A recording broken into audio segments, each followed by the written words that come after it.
Yes, the years go fast. We're on. We're on. We are on air. All right. Oh, wait, we're not. Nope, we're not. To the booth, we still need another minute. Recording in progress. Creepy. What? That's my sound. Like this is a promo for Get Out or something. Let's try that again. Hello, hello, hello. We're good. All right. The time is now 7 o'clock. We're going to call tonight's meeting to order. Please stand for the Pledge of Allegiance. Pledge allegiance to the flag of the United States of America and to the republic for which it stands, one nation, under God, indivisible, with liberty and justice for all. In accordance with the requirements of the open meeting law, please be advised that this meeting is being recorded and broadcast live over the Lunenburg Public Access channel, on Facebook Live, on the Public Access Facebook page, and will be uploaded to the Lunenburg Access YouTube channel after the meeting. The agenda lists all the topics which may be discussed at the meeting and are those reasonably anticipated by the chair. Votes may be taken as a result of these discussions. Not all items listed may in fact be discussed, and other items not listed may also be brought up for discussion to the extent permitted by the open meeting law. As we begin this evening, I'd like to start by reading a letter. So let me just go ahead and pull it up.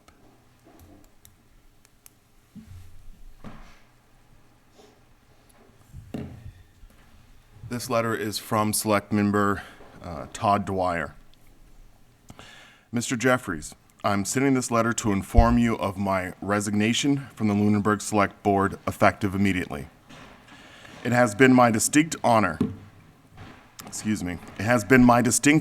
have served the residents of Lunenburg. I'd like to thank my fellow board and commission members, past and present.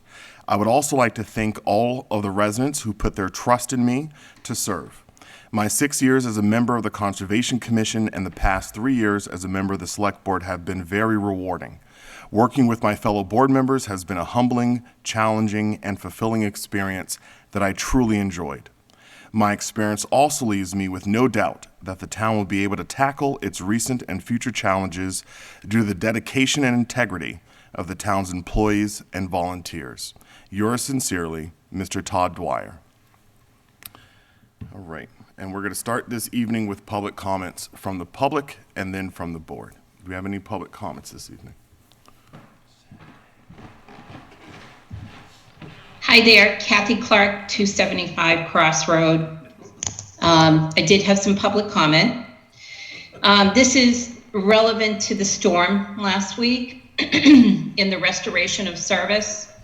And I just wanted to remind the board in terms of widespread outages like what had occurred.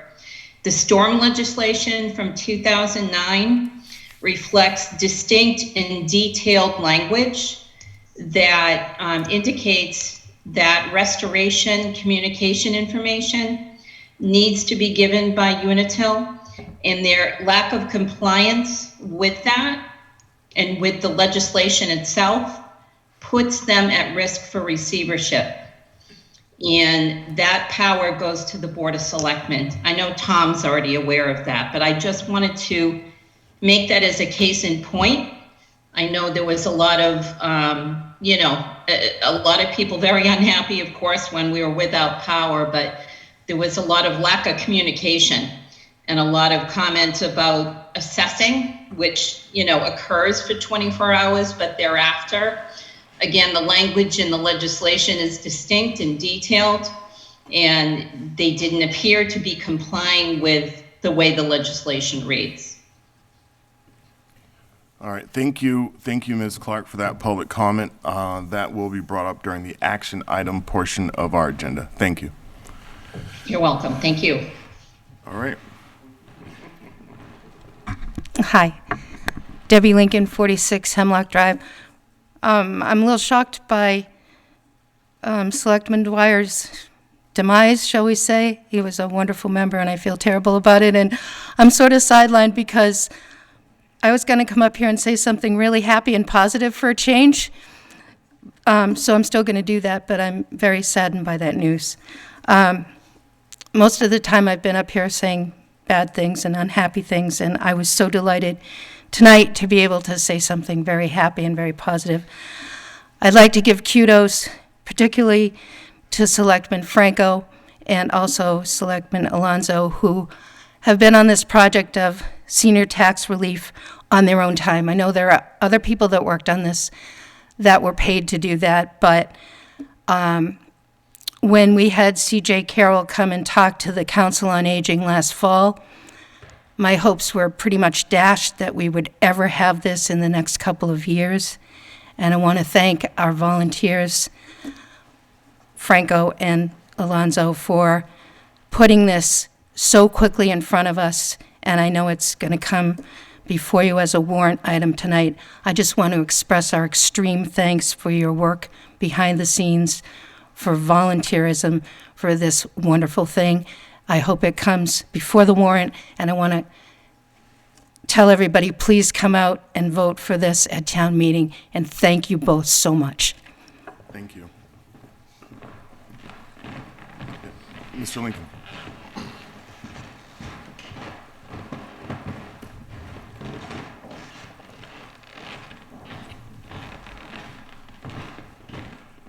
Pete Lincoln, same house. Happy spring, folks. Happy spring. I'm just here because when I read the list of candidates that are going to be up tonight for election to the 300 committee, I couldn't have been more pleased. I did some good calculation. I've known these three folks 130 years. Very good friends of mine for a long time, very, very good people. One of the things we did not do in 250 and 275 was consider many activities for youngsters, for young people. It was for older people looking back at our history, wanting to know all about Sam Page's kidnapping and Luther Burbank's French fries. But I think we need to do more for kids in this next one. And so Michelle would be a wonderful candidate to deal with that. She's worked with students ever since she left my 95 class. We called it the Skittles class because they all ate Skittles during class time. I wish you were here.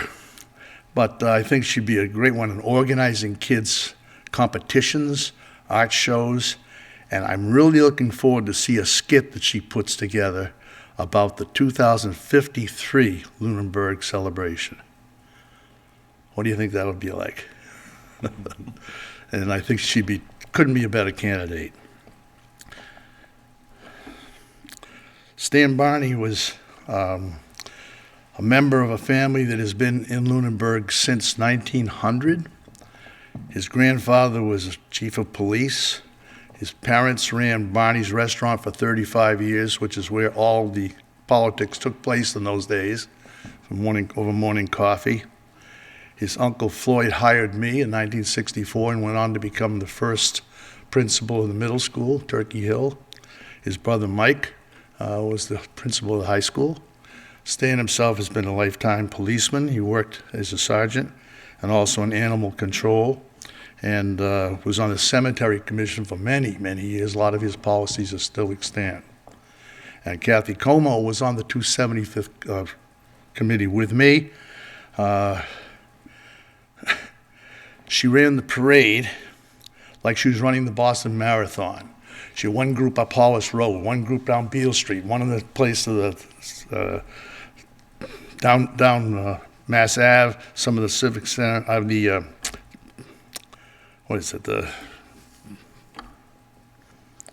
whatever.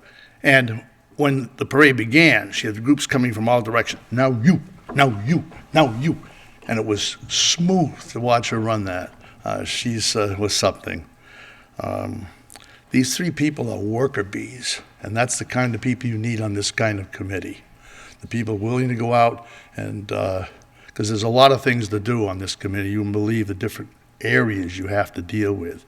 And I recommend all three of them with all my heart. I just have one question. Why was the number 11 picked for the total of the committee?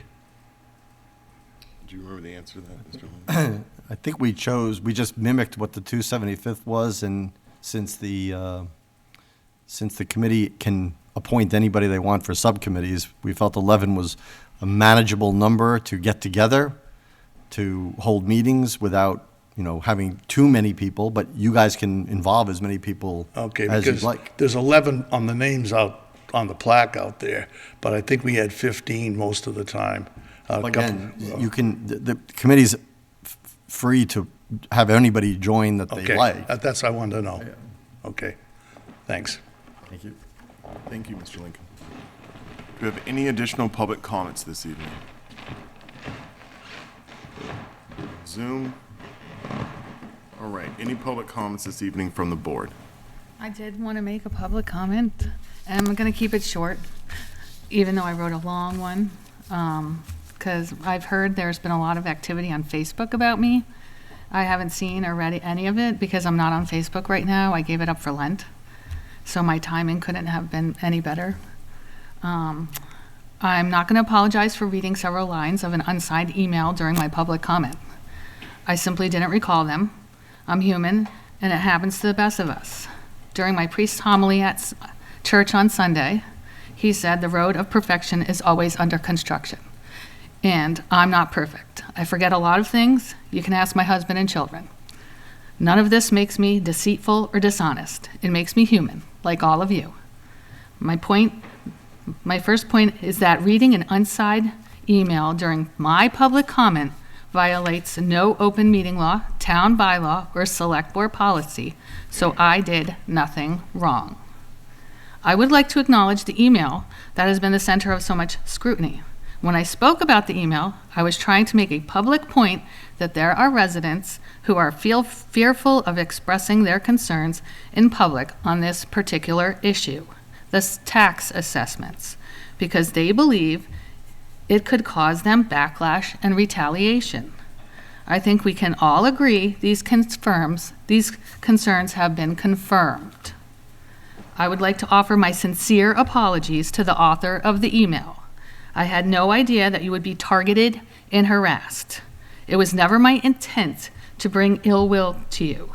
I hope you know that and can accept my apology. If you would like to forward any of the harassing emails you have received, please do so. I will cherry pick some and read them in public. Thank you. Thank you. I just wanted to make two comments. I was originally coming here just planning on making one, and that's with regard to Mr. Dwyer. I just wanted to thank him for his service to this board and his previous service to the town. It was an honor to serve with him on this board.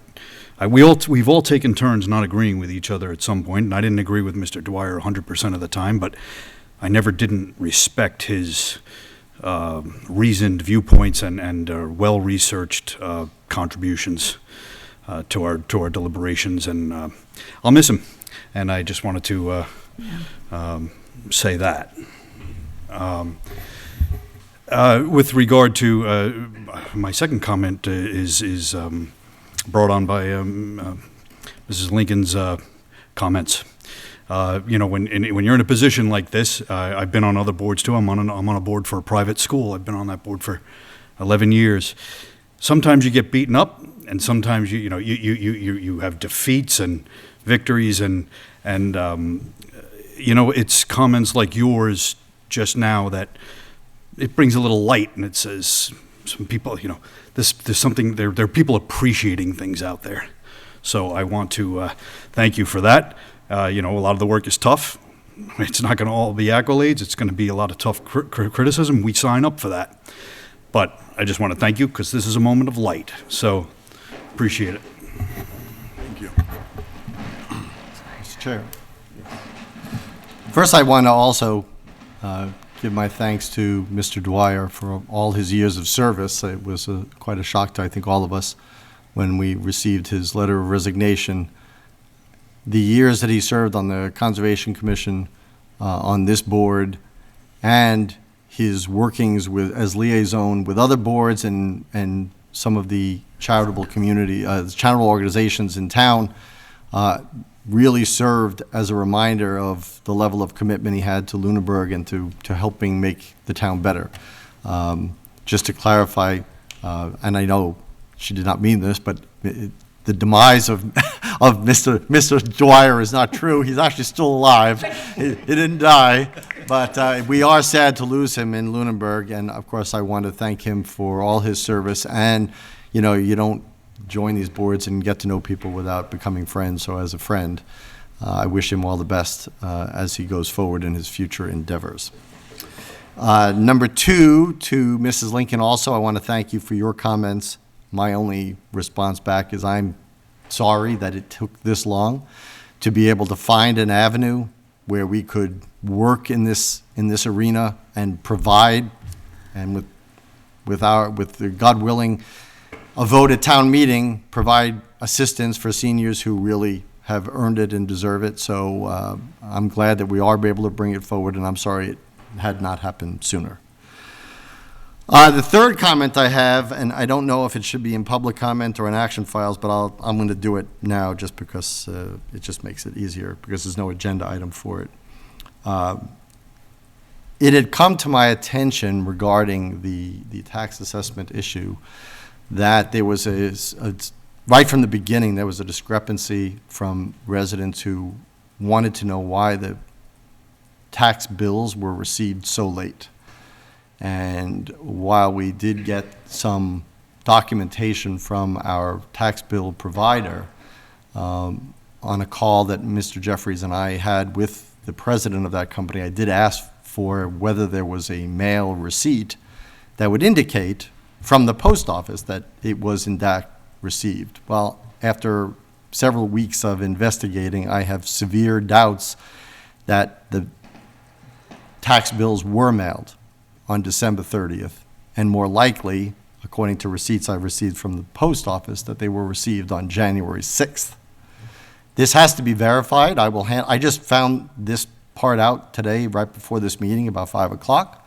I will turn this over to the town manager. I spoke with her briefly before tonight's meeting, and I will hand it over to Mr. Jeffries and the town manager for verification. But it is a serious issue, because if that is true, then there are lots of different deadlines that come into play and that get changed for lots of people. Some of which would be when you could file for an abatement would be extended. Any penalties that you had for non-payment of February 1st could be negated because the payments wouldn't be due till May 1st. So there's some serious ramifications here, but it is serious enough for me to bring this forward with the documentation I have, pending further verification. I also would like to know, from a legal standpoint, what constitutes a legal mailing. Now, to me and to probably most people, if you would ask them, it would be the moment that the tax bills were brought into the possession of the post office. I would presume that would be the definition, but I don't like to presume such things, as they probably have a legal definition. So I do want to bring this up, that there is a serious discrepancy between that, and we really need to determine once and for all when the bills were mailed, because it's the only remaining urgent item, because it does affect people's lives now, and when the timing of payments and filing of abatements would be allowed, or when they would be due. So, thank you, Mr. Chair. Thank you, Mr. Alonso. So I have a couple of comments. So the first is with regards, so for the gentleman in the back, if you guys can grab a chair, take a seat, it's going to be a couple more minutes past your 7:20 appointment. So when it comes to public comments, and I want to state this, you know, a critical part of our democratic process is that we need to be open for all people to be able to participate. You know, not everyone's a good public speaker. Not everyone's willing to argue their perspectives. A lot of people come with a lot of different perspectives, and sometimes people just want to offer something and just lay it on the table. And we do receive emails frequently, communications frequently from the public. You know, it was, in my view, inappropriate for there to be there was a Freedom of Information Act request, which is always appropriate. But it was inappropriate to publicize that individual's, that Selectwoman Soroka referenced, email address on a social media site that then resulted in that individual receiving a series of emails that were inappropriate. Some of those emails have been forwarded to me, and they were sent, for whatever reason, to my personal email address, which I do not give out. As we move forward, my comment then is, as we move forward, let's just be mindful that the democratic process is meant to incorporate all viewpoints from all people, and at our last meeting, it was kind of a bit of irony, but at our last select board meeting, what occurred earlier in that day was the state Supreme Court issued a ruling when it came to public comments. And that ruling was that public comments basically anything can be said. That the select boards in particular cannot stop public comments because they're rude, because they're profane, because they're vulgar. Our restrictions are limited to time. So, we can, and I think there's some questions that decision didn't go into the things that were not on the topic, but it seems as though our purview in being able to limit public comments is restricted to time limits. With that noted, I also want to extend a sincere, heartfelt apology to the member of the public who provided us an email that was then publicized with their contact information. That's not the way it's supposed to work. Certainly, anyone can read any email that we ever get at any time. All of our emails are public records.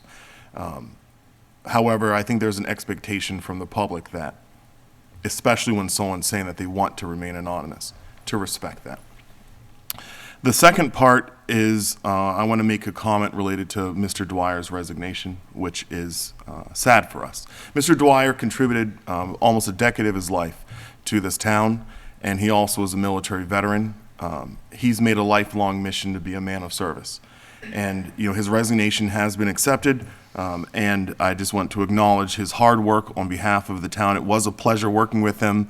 I think I really appreciated how Todd can say exactly what he wanted to say and only the right amount of words. I certainly do not have that gift.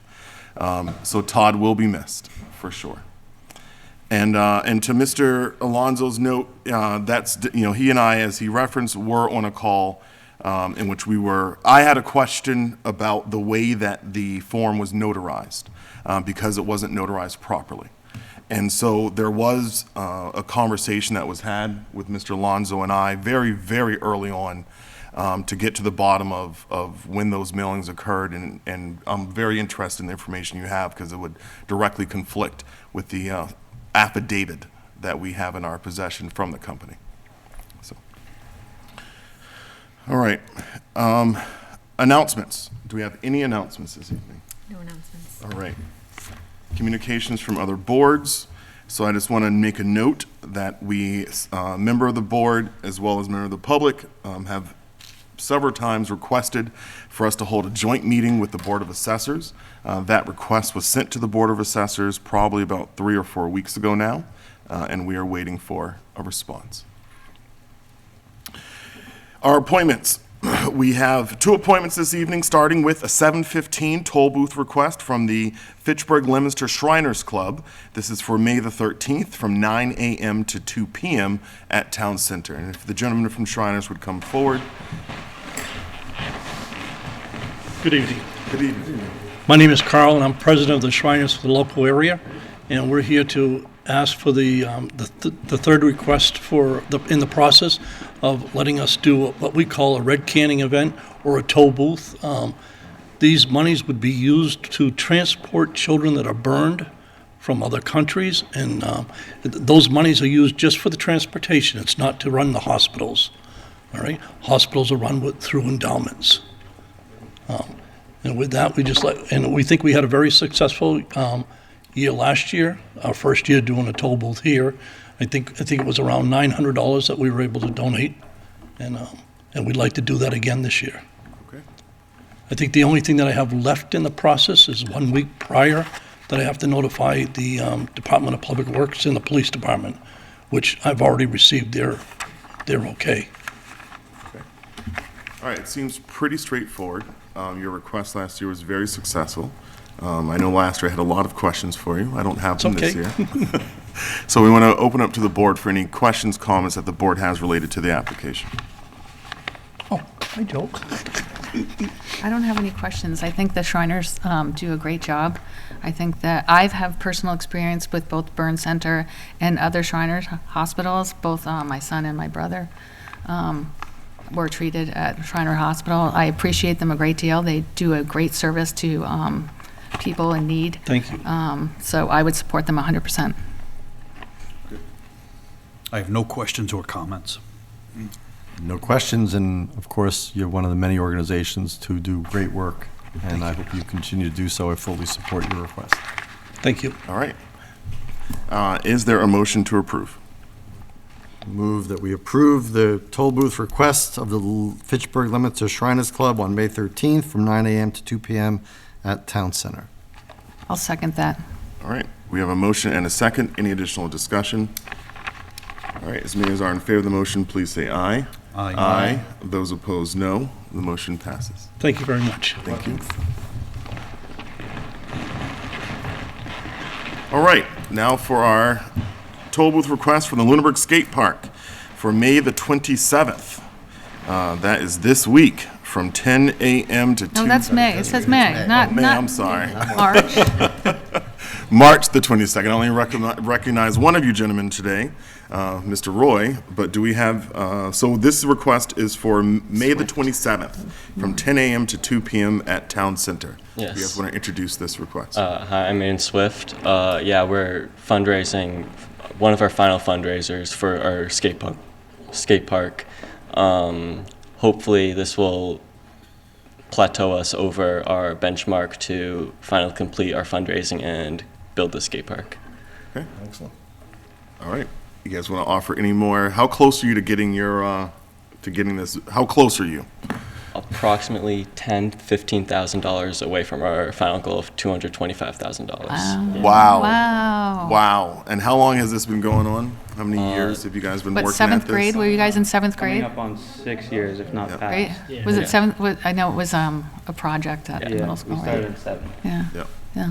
Yeah, nothing like government, right? It moves very quickly. And they're going to graduate, all of them, this year, right? Yes. Yeah. All of us. All I right. got to say that your energies and your commitment are a tribute to people. It should be an example for people everywhere Thank you. of really persistence, because if there's one thing, I mean, I'm not one to give people advice on, I don't have any children of my own, but I tell you, if there's one thing I would tell people, what makes a difference in the world, it's persistence. Thank you. That means a lot. Yeah.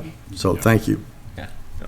You know, this would not have happened if it wasn't for your constant effort and really working at this. And I know that you guys are going to graduate, so at this point, it's really for who comes next. Yeah. And when you guys come back when, you know, Christmas break and summer vacation, and you bring your significant others with you, you can say, hey, look, we worked on this, and then you take them for a little skate ride.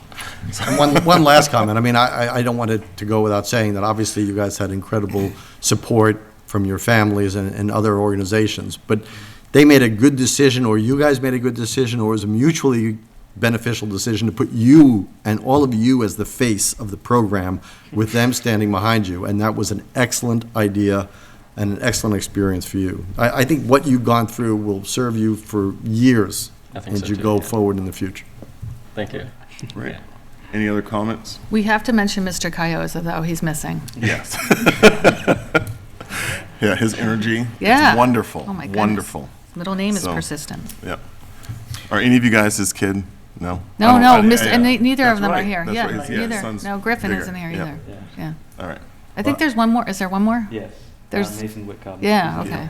Yep. Yeah.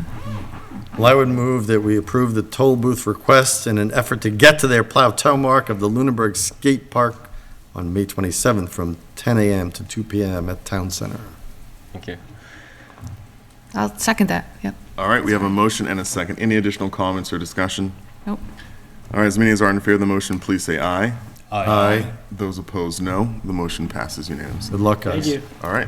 I think we can also say we appreciate everything you guys have done for us. throughout the Absolutely. process. Yeah. Yeah, well, you are very welcome. You guys Are are, you all you guys are our committed? future leaders. You made it You easy. committed? You committed? Yeah, I think we are. I don't know. Do you know where? Yeah, I don't Oh, know yet. oh, okay. Still I know, deciding. you're, Yeah. okay. Nichols. Good. Yeah. Tell your parents I said hello. Congratulations. I will. Thank you. All right. Okay. Interviews, appointments, reappointments, and resignations. We have appointments to the 300th Anniversary Committee, Mr. Stanley Barney, Kathy Como, and Michelle Beleza. So what we'd like is for you, I think we should do this as a group. We could do this one at a time, but it might be easier just to come up as a group. I think there's no question that you guys are eminently qualified. So if you wouldn't mind coming up as a group, I know, this is a really stating your name and question. address and your Really need to motivation and answer me to interest. them. Like, When I see people come up as groups, it feels like the Academy Awards. The producers, one of you is going to get musicked Ensemble. off. You know that. You're gonna get played off. They got the ensemble cast. right? Exactly, Ensemble cast, Good to see you, Kathy. yeah. So, Yeah, so if you wouldn't mind stating your name and address and your interest in joining the committee. Kathy Como, 806 West Street. I worked on the last parade, and we had a great parade, so when I was asked, I said, yeah, I'll help. Good. Straightforward. Thank you. Stanley Barney, 1236 Mass Ave. I was around for the last two on the police department. The first one, I had just got appointed as a full-time officer, and on the last one, I was a sergeant. I followed the parade up at the end. So I have some knowledge of the parade and what we do, and I just like to get involved in the whole aspect of the 300th anniversary. I think it's kind of neat. I won't see another one, but I'd like to work on this. You don't know. You don't know that. All right, thank you, Stan. Michelle. Thank you for this award. I'd like to thank my senior English teacher, Pete Lincoln. He inspired this role of Virginia Woolf. I'm Michelle Beleza. I live at 126 Sunny Hill Road when I'm not at 15 Memorial Drive. And Mrs. Lincoln actually reached out and said, you know, the 300th committee has some great ideas and we'd like to get the kids involved, and who's going to get the kids involved? So that would be me. And my mom would kill me if I said no, because my mom was involved in the last celebration. And I don't know if you read my application. Once a townie, always a townie. So here we are, go Blue Knights. I think it's super fun, and I love things that bring Lunenburg together. It was the Lunenburg that I grew up in, and so anything I can do to make it better for all the kids and everyone that lives here, I'm all in. That's it. All right. Okay. I think the Lincolns must have seen all the free time you have from your posts on the Boys and Girls Club. You should have acted more busy. I was late for this meeting, but great impression. Well, thank you all for stepping forward. Do we have any comments from the board? Not really. No? No. I will. I will. I'm sorry. I was just going down the line. Yeah, we were. So, over my time in town government, I've worked with each of the three applicants. Every one of them has been a very positive experience for all different ways that they have served the community. You know, with the people we already have on, and these three applicants, if there were ever an example of people who represent the best of Lunenburg, these would be the people. Everybody who we've appointed and everybody I'm going to vote for tonight, which is all three of them, they have long-term dedication, not just here and there, but years of either employment or volunteer service or both for a long number of years. So I don't know that I can count to 135, but I could probably get up to 55 or 60. So I'm okay with that. Thank you, Mr. Alonso. So I missed the last one because I was in Iraq, and the one before that I wasn't alive. So this is really exciting. This is really exciting to have this coming forward in the next couple of years. You know, I've only had a handful of neighbors, and they've been Stan Barney and his Uncle Floyd, and then the Powell family. So I don't have many neighbors in town, but Stan certainly has been great. I'm sure he can remember the time one of my friends threw a log in one of his beaver traps, but but I was young and dumb then, and I've grown up. So with that, is there a motion to appoint all three candidates? I move that we appoint to the 300th Anniversary Committee Stanley Barney of 1236 Mass Ave, Kathy Como of 806 West Street, and Michelle Beliza of 126 Sunny Hill Road. Second. All right, any additional discussion? All right, as many as are in favor of the motion, please say aye. Aye. Those opposed, no. The motion passes unanimously. So be sure to check in with the town clerk and get sworn in, and then reach out to, I'm sure you've already been in touch with other members of the committee on when their meeting schedule is. Maybe log throwing into a beaver trap could be one of the events.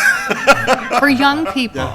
I actually took dumb. one of those, his beaver log. It's sitting in my den. It's a big, like 10-foot log, anyway. So are we at 11?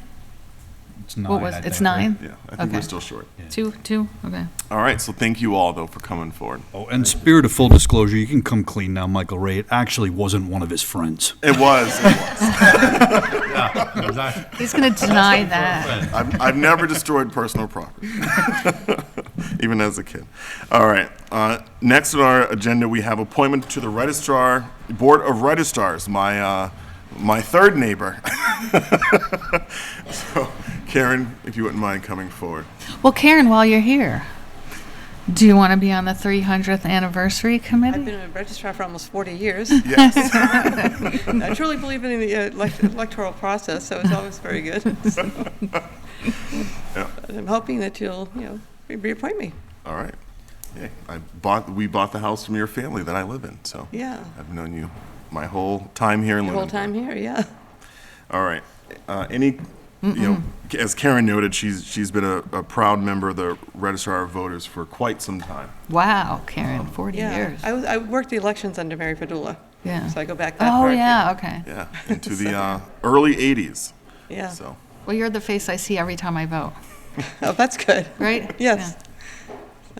all right. Is any questions, comments for Ms. Kemp?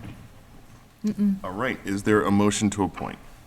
I move that we appoint Karen Kemp to the Board of Registrars with a term to expire March 31st, 2026. I'll second that. Okay. Any additional discussion? All right. As many as are in the favor of the motion, please say aye. Aye. Aye. Those, Aye.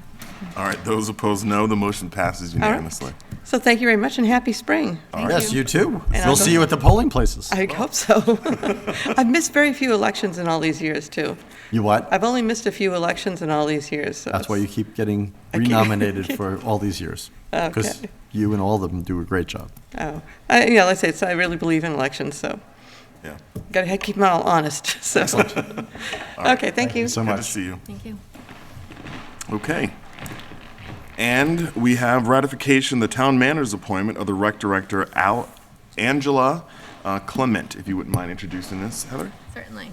So I'm asking the board to ratify my appointment of Angela Clement, the Recreation Director position. This position has been vacant since the end of August 2022, when the previous Recreation Director resigned. Since September of '22, we received 14 applications, and of those 14 applications, 7 people were offered interviews and 5 people accepted interviews.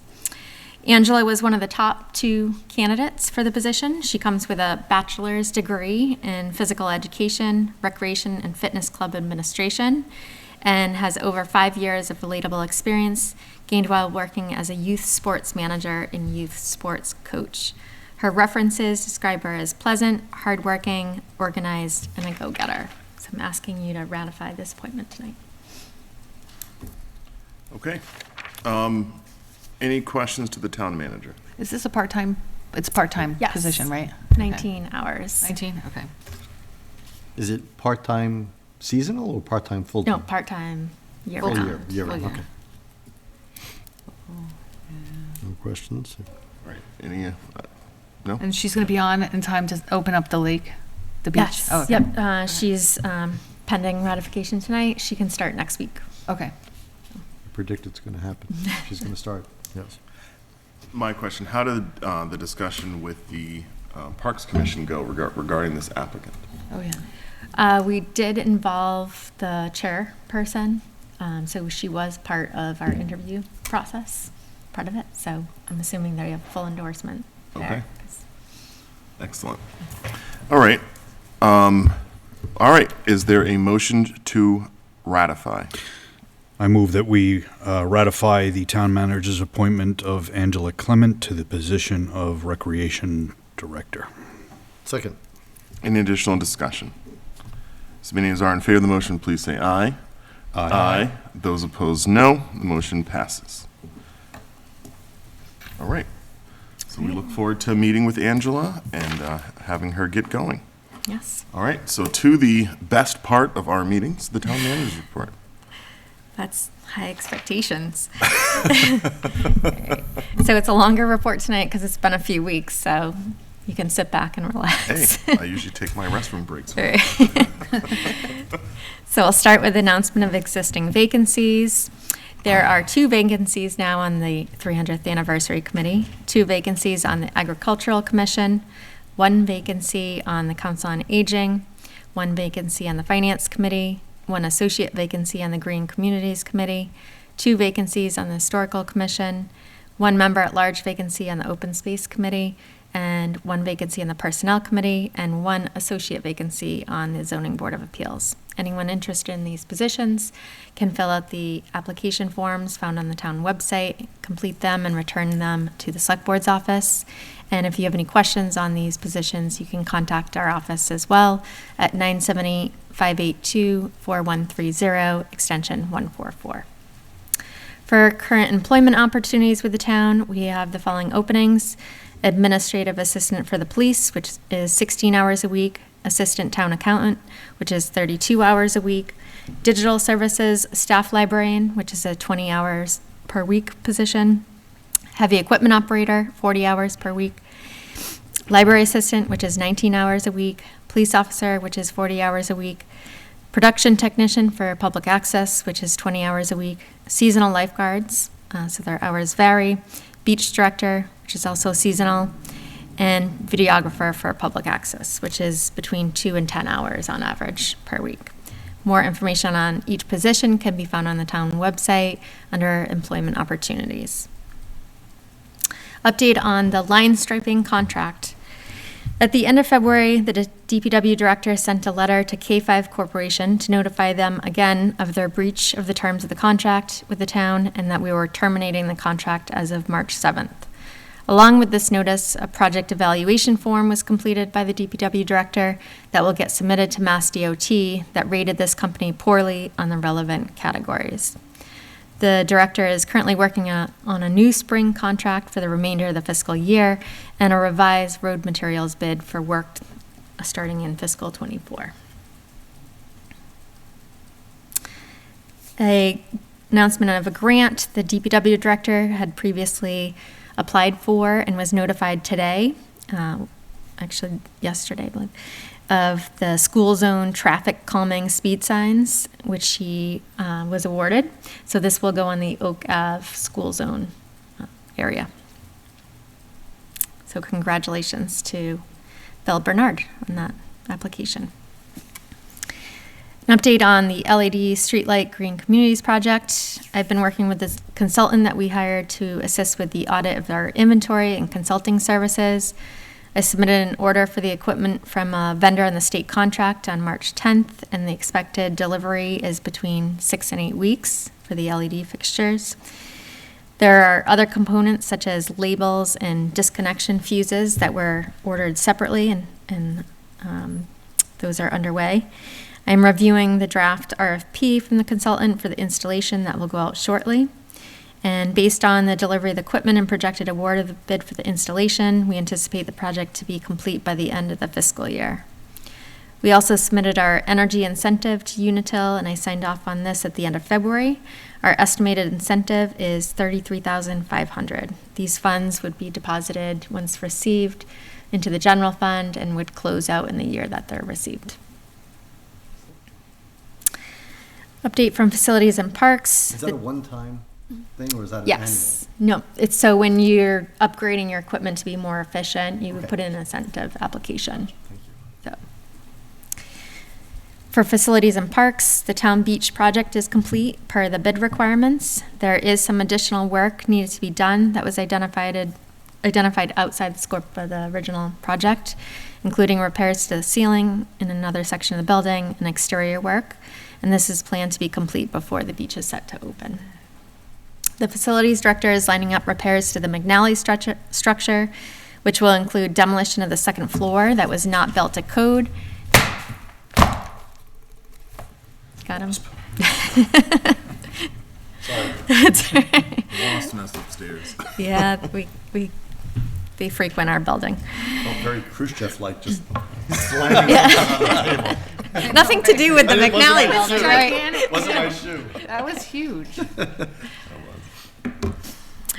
Sorry for So that. it's all right.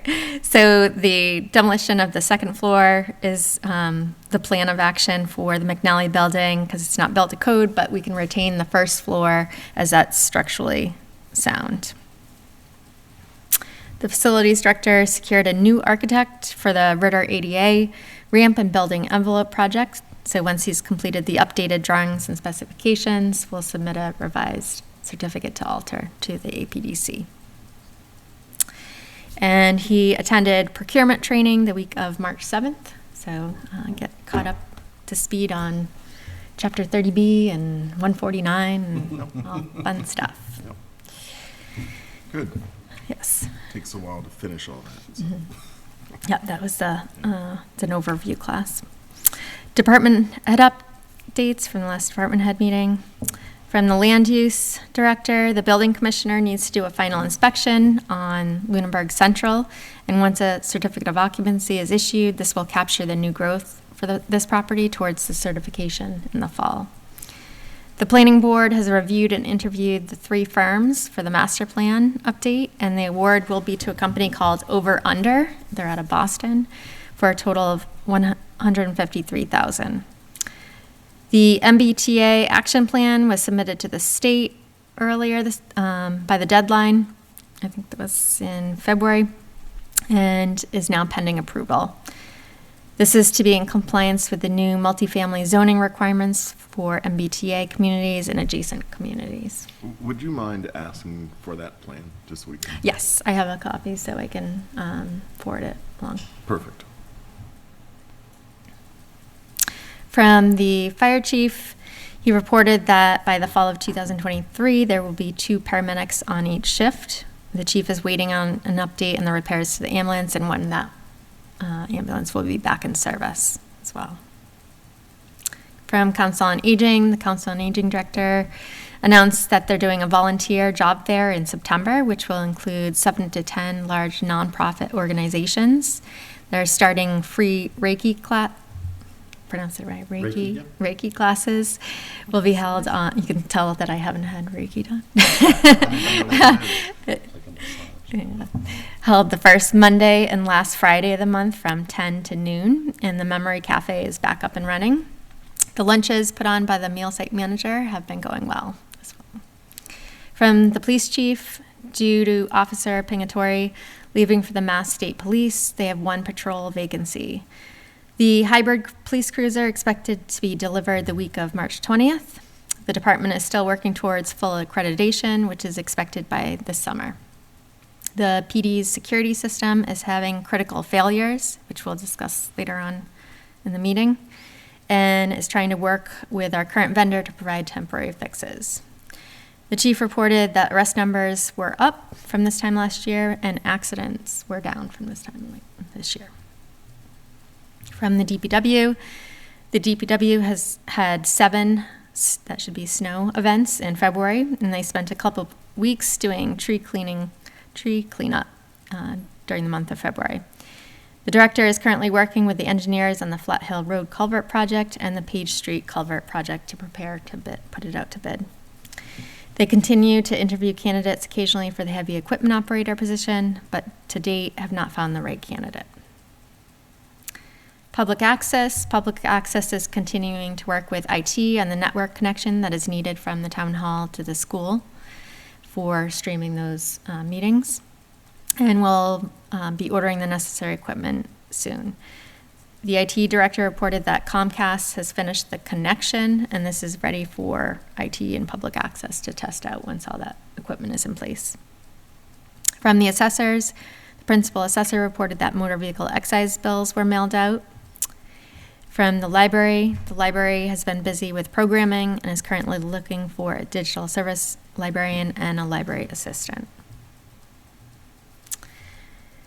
Disposal of surplus equipment in a vehicle through Municipid, which we use for auctioning off surplus equipment. The Council on Aging director auctioned a 10-year-old steam table on Municipid. This table was sold for $525. The police department is auctioning off a 2016 Ford Explorer cruiser with over 168,000 miles on it on Municipid. This vehicle is no longer part of the fleet and is not reliable as a cruiser. And it's also the last gas Ford vehicle from the fleet. So onward and upward. For update on One Stop for Growth expression of interest submission.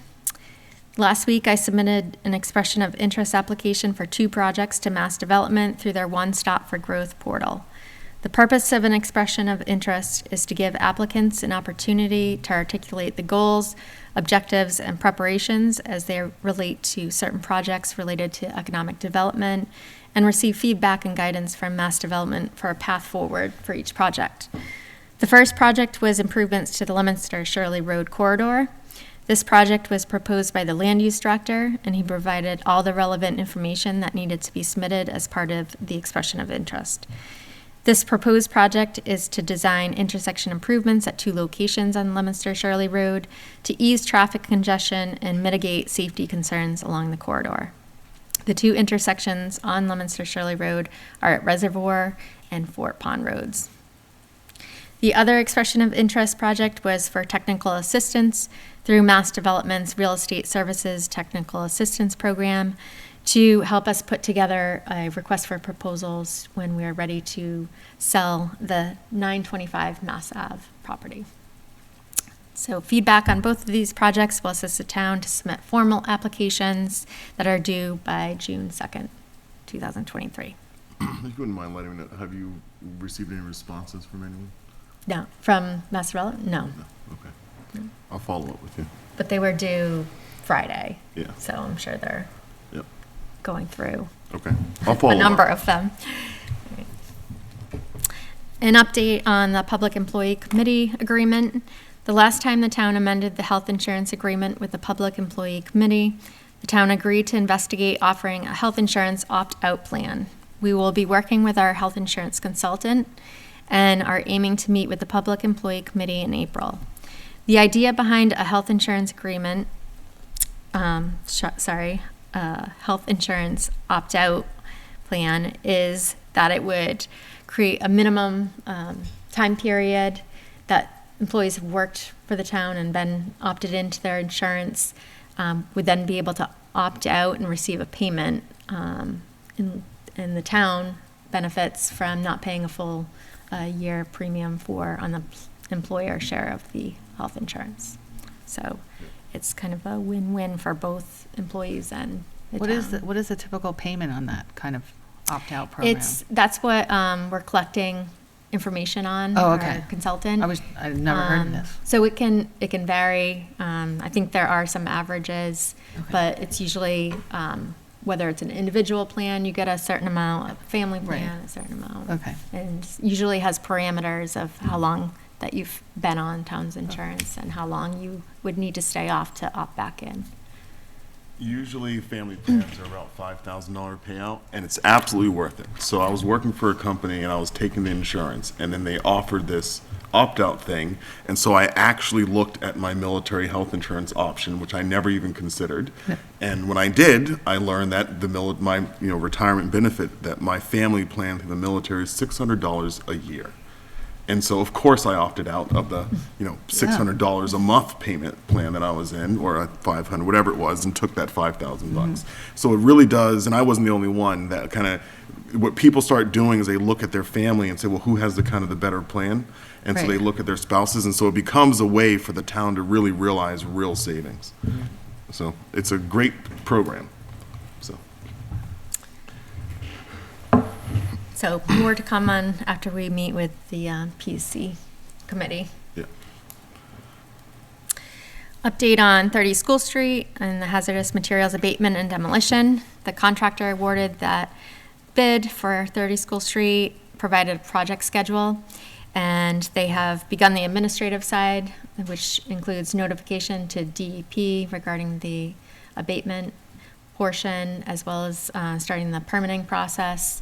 And the last 2 weeks of March, they'll be doing, preparing the site, and then in April, doing the demolition, and a completion date by May 8th is the projected completion date. So long as that building is down by town meeting. Oh my gosh, Yeah. Great. Yes. finally. An update on tax assessment services. We have entered into an agreement with Municipal Finance Services LLC out of Stoneham for tax assessment services for up to the $10,000 as authorized by the Select Board and related to lakefront abatement applications. The firm began inspecting properties this past weekend and will be continuing to inspect properties every weekend.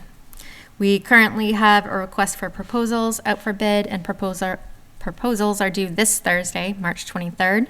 This will be for the same scope of services as the smaller contract, but due to the estimated costs, we were required to put it out for formal bid. And lastly, meetings, events, and other announcements. The Citizens Party Caucus is Monday, March 27th at 7 p.m. at the middle school, high school. And the Finance Committee has a public hearing on the budget and articles on the annual town meeting warrant on March 30th at 7 p.m. in this meeting room. The annual town meeting is Saturday, May 6th at 9 a.m. at the middle school, high school. And the annual election is Saturday, May 20th from 7 a.m. to 5 p.m. at the TC Passios.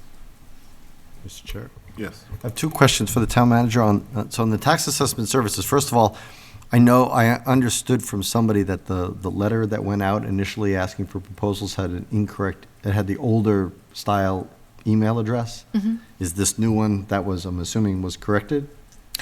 Yes, but that email address is still forwarded too. But they didn't, according to, somebody was saying that they didn't forward these. That's why MFS. But it does, the revised one Okay, does. all right. Second thing is, I know that in the last, and I realized before I say it that this is out of the purview of this, but I just wanted to ask anyway, out of the purview of this board. But at the last Board of Assessors meeting, I know residents were asking about what they should expect now that the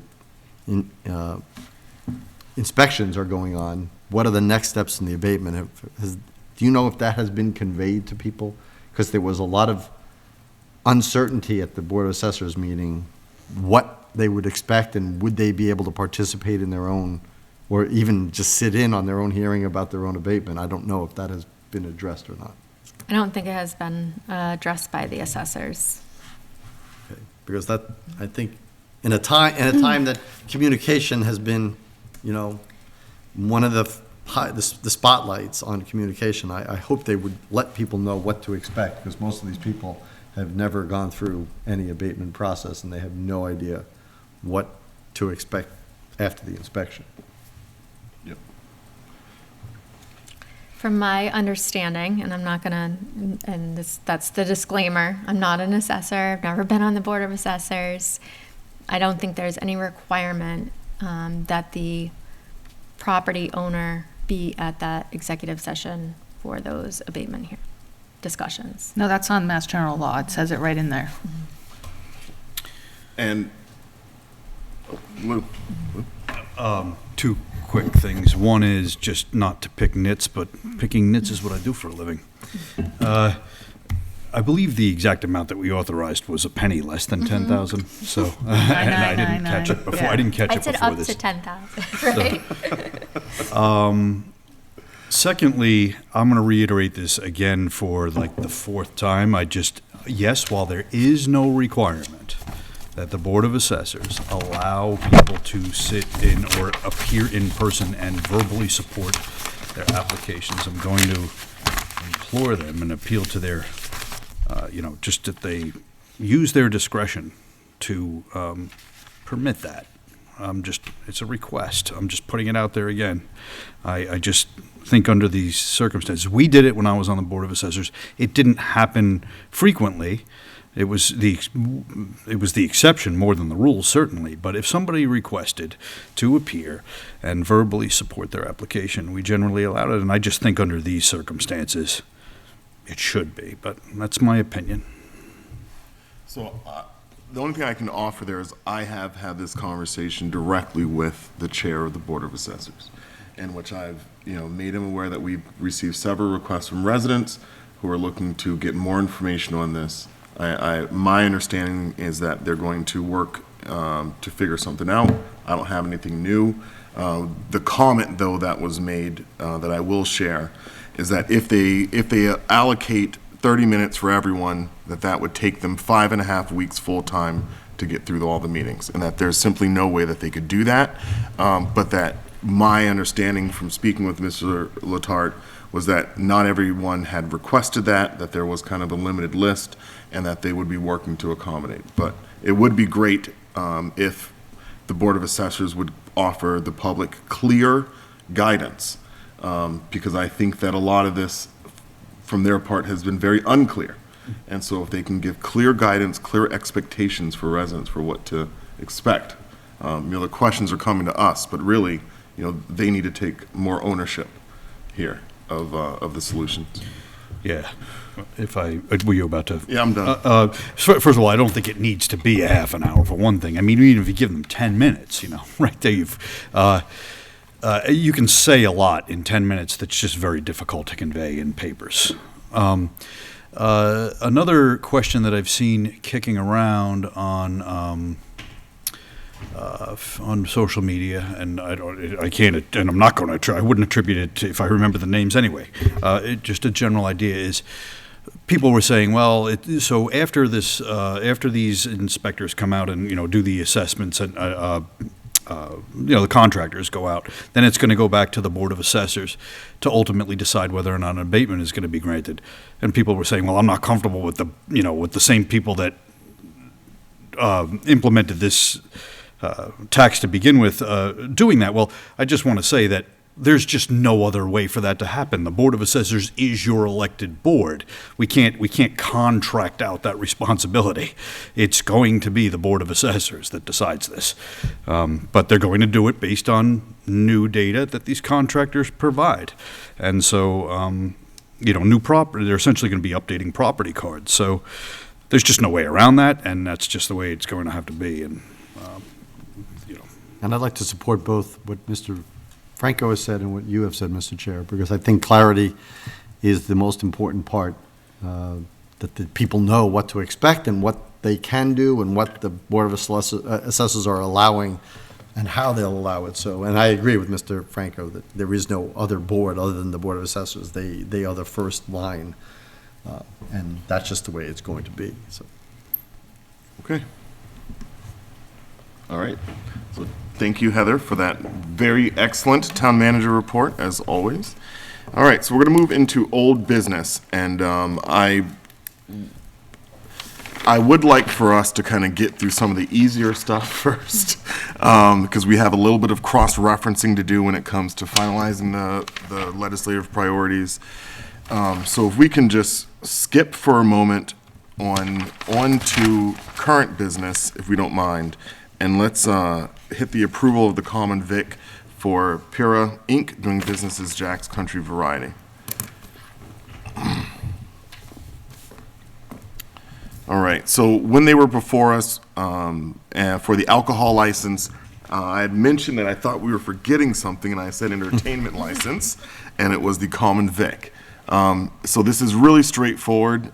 This is their ability to sell things that are not alcohol. Well, really to sell everything, but so this is their ability to sell at the location as Jack's. Just as a reminder, the board previously approved the transfer of the alcohol license to the new owners. They were not asked to be here today.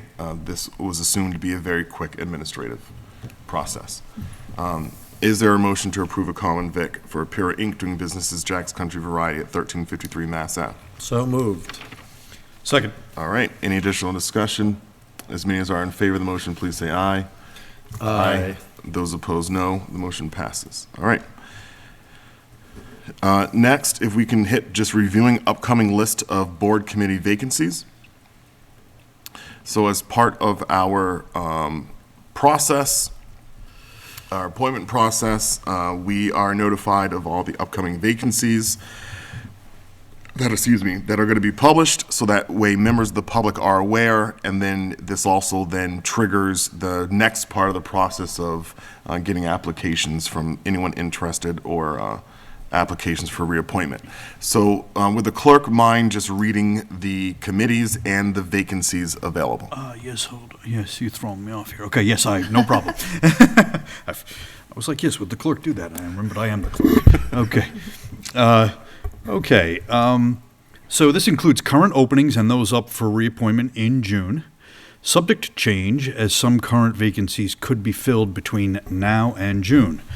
300th Anniversary Committee, 2 members, and that's as of right now, even after tonight's appointments.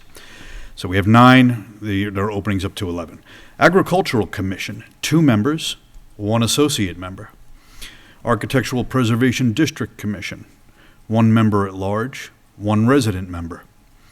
Americans with Disabilities Commission, appointed by Town Manager, ratified by Select Board, 1 member at large. Conservation Commission, 2 members. Council on Aging, 3 members. Did I miss one? No. Okay. Green Communities Committee, 1 member, 1 associate member. Historical Commission, 3 members. Personnel Committee, 2 members. PAC, Public Access Cable, 3 members. Zoning Board of Appeals, 1 associate member. All right, thank you. And so those will be aggressively advertised, whatever the verbiage we used. Those will be actively social. I think I don't remember the phraseology, but it was a robust campaign or something like that. Anyway, it will be publicized, so anyone interested in those vacancies, those will be made public on the website and in other locations. Please be sure to submit applications prior to the end of May. All right, let's hit our approval of minutes for January the 17th, the second session. This was postponed after our last meeting so that members could have additional time to review them. Is there a motion to approve? No. I move to approve the minutes of January 17th, unless Mr. Franco has a question or something. No, I don't. I'll second that. Oh, okay. January 17th, 2023, Session 2. Any additional? I'll second that. We have a motion and a second. Any additional comments, questions, suggested changes? As many as are in favor of the motion, please say aye. Aye. Those opposed, no. Motion passes. Okay. Now let's go backwards. We'll hit warrants and all that stuff last. Let's go backwards to old business. All right, so finalizing the budget and legislative priorities submitted to legislators. So in our Google Drive, we should have our state earmarks and budget priorities folder. And then in here we have requests from the library, requests from PAC, requests from police and fire. We also have the sewer earmark. Do we have the school committees? You mean the list I provided? Yeah. I'll move that. I was just thinking that my memo should be in there too. Yep. That's the only thing that I think we don't have. Yep. So Heather's going to add that here in a moment, and then we're going to hit refresh, and it's going to show up. Oh, okay.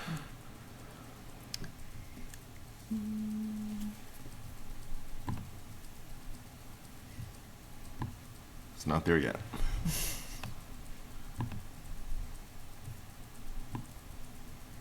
Oops. should be now. All right, is it in the general folder? Yeah, I can move it into the. Okay.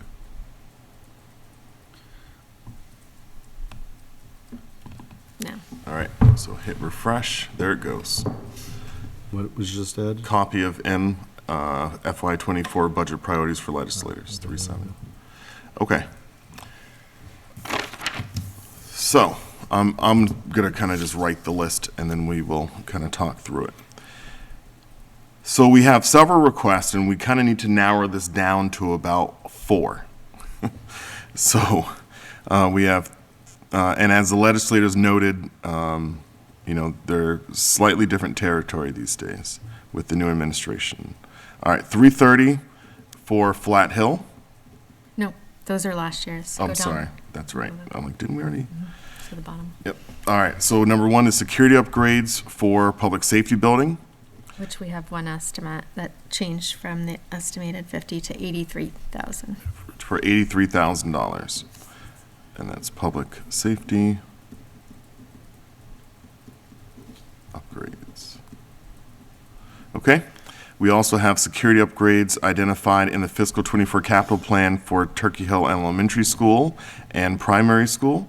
And this is for $160,000, $131,000. Where are you reading from? I'm at Bottom, it's on the bottom. The bottom Right of here. the memo. Okay. Okay. You're in the Oh, wait, you're not photocopy in of there? M. Let me- I was in the. Oh, I'm sorry. Copy of Okay, M okay, and then the yeah, bottom. Okay, I was there, and then I There, it's came out down of it. here. Oh, Because all right. This is the new one, that's last I year. apologize for No, not. no. I just want to know where we were. All right. So this is 160,000, 131,000, and 83,500. Why are there 3 numbers there? Because there's 3 different capital projects. Okay. Right. Okay. Number 3 is the fire alarm at Turkey Hill Elementary School, and that's in the FY24 capital plan 287. So just to be clear, have both of these been funded? No, All right. 4 is Marshall Park. I'm sorry. Funded. Are both of these on the the- current capital plan? They're on the current capital plan. And they will The- get funding if all goes They well. may- The if they're 3 voted on. security upgrades are in the current proposed capital plan to be funded at town meeting. The capital plan will be revised now that new information is available for what free cash can go towards capital. So it's possible, because the fire alarm is the next project on, so it's very possible that will Okay. end up. And then we have cemetery monument restoration for $38,000. What's the Marshall Park funding for? It's for Marshall Park. Yeah, but what's the number? There's no number. Oh, okay. Whatever we can get. Everything. That was like Whatever we can $3 get. million. $1 million, $3 million. right? All right. So going to the library's request. Library also has several requests as well. Library is asking for HVAC, design, and It's not on this list, though? no, it's It's in the on another paper, right? other documents. Yep. Library, We're estate going to another earmarks. doc. Okay, library, okay. May I, Heather, hit your pen? We need a whiteboard. All right, HVAC at the, ooh, that's nice and alive. And that one's not- That is very smooth. All right, HVAC at the library, and that request is for $190,000. We also have request to restore and expand the Proctor Memorial Garden. And that's for, we'll go in the middle, $9,000.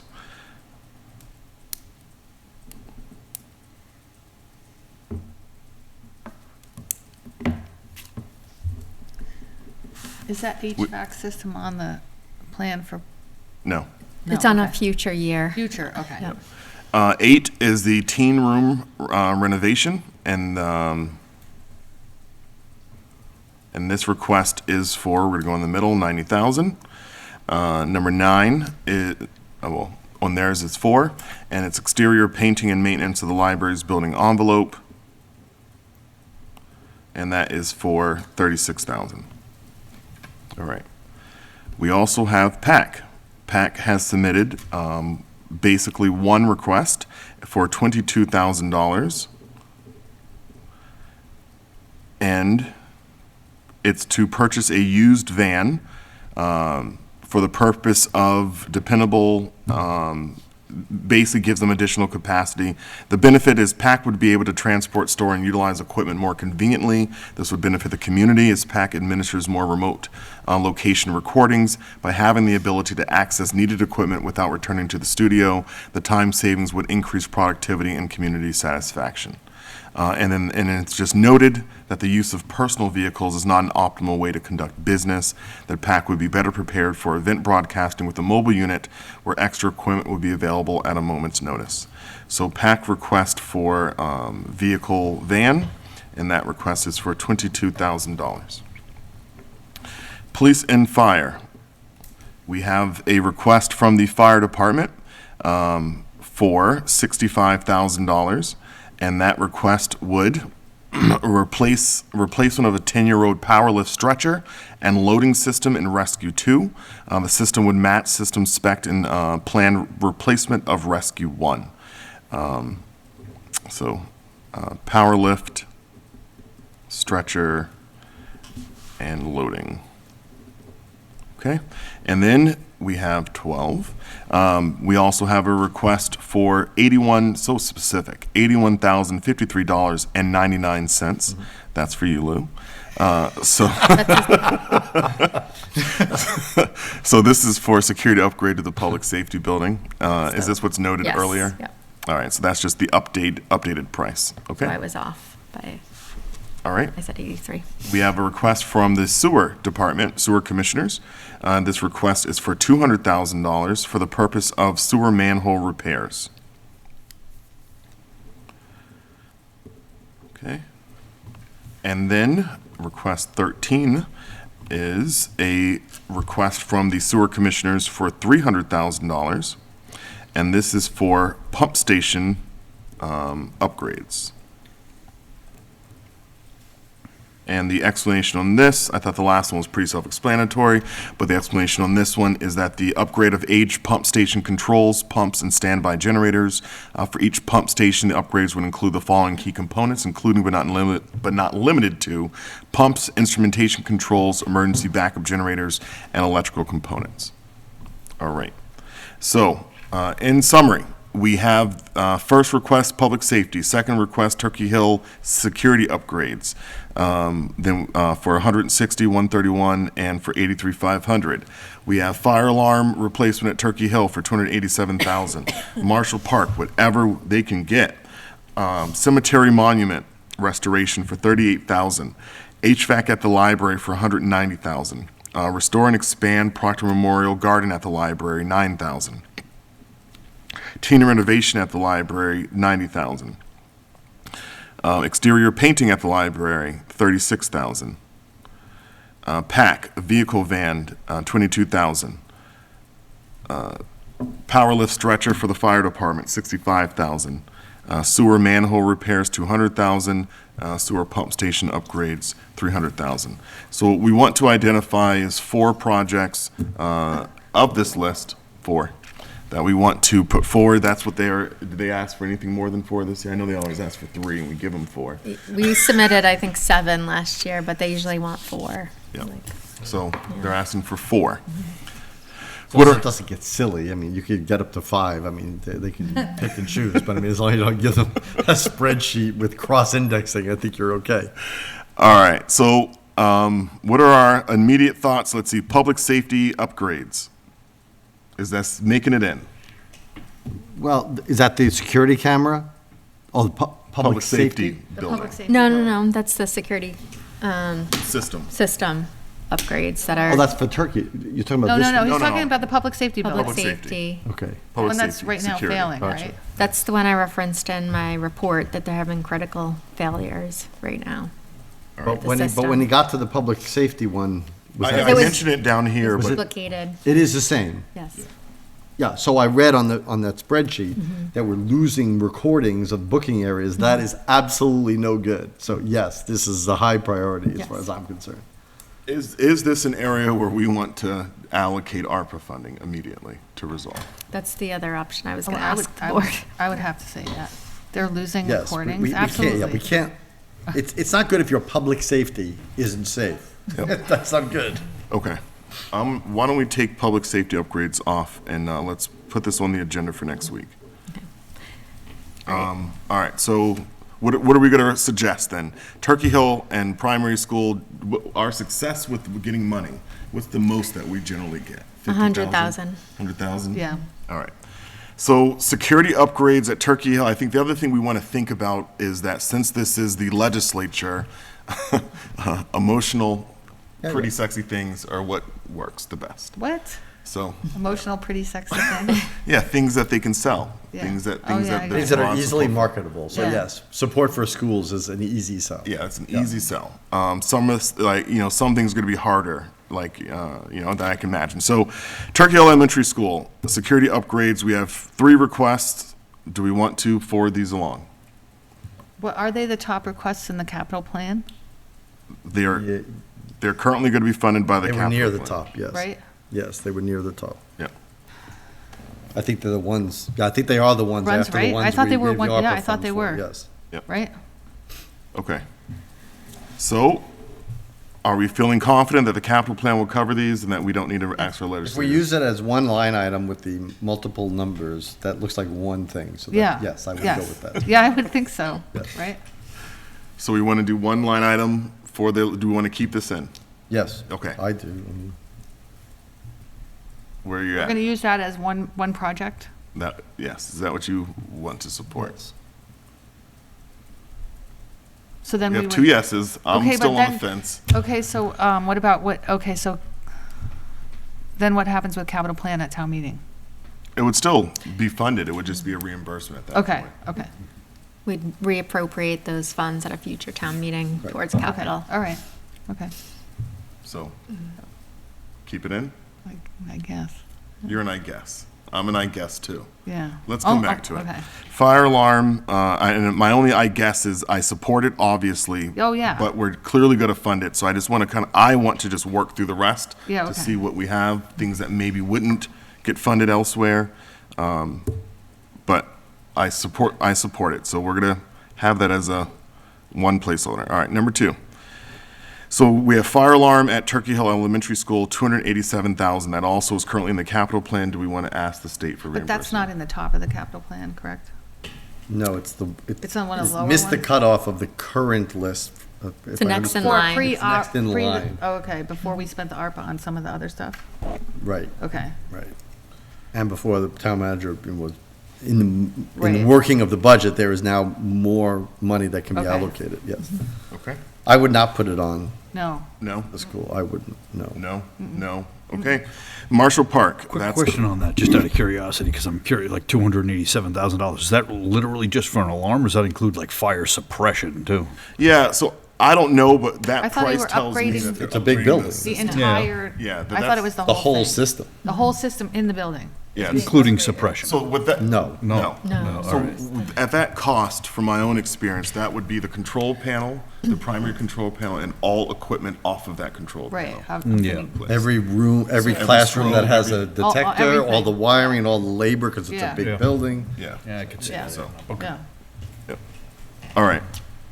Marshall Park. I think we're all a yes on this.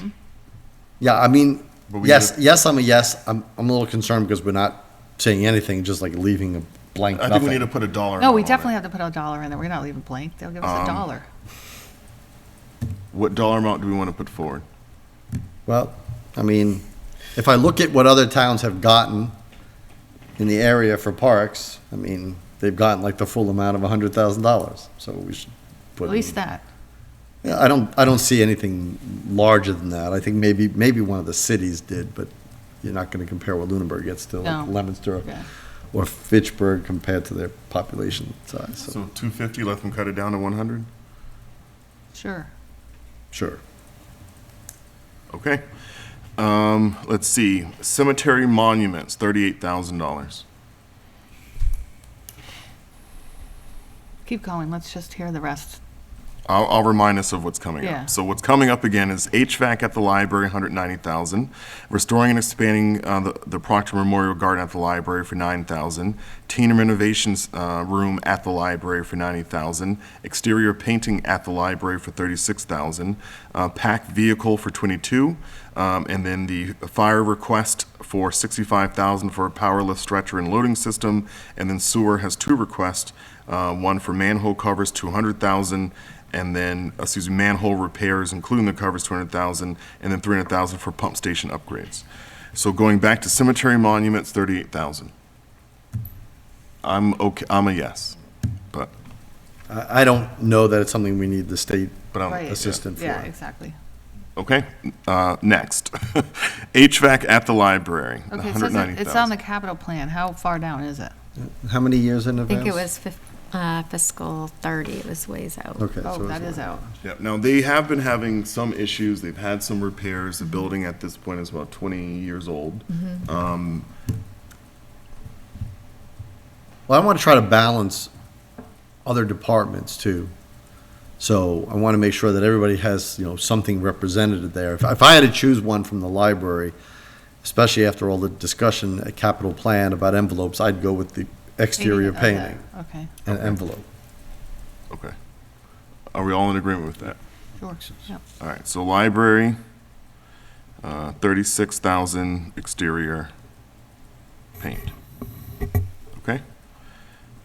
PAC vehicle for $22,000. Well, I'm for the fact that they should try to get it, but I'm not sure it should be on a legislative agenda. All right, I agree.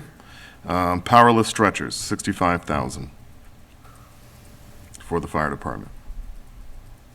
How many have we said yes to already? We've said yes to Marshall Park and to the library exterior paint.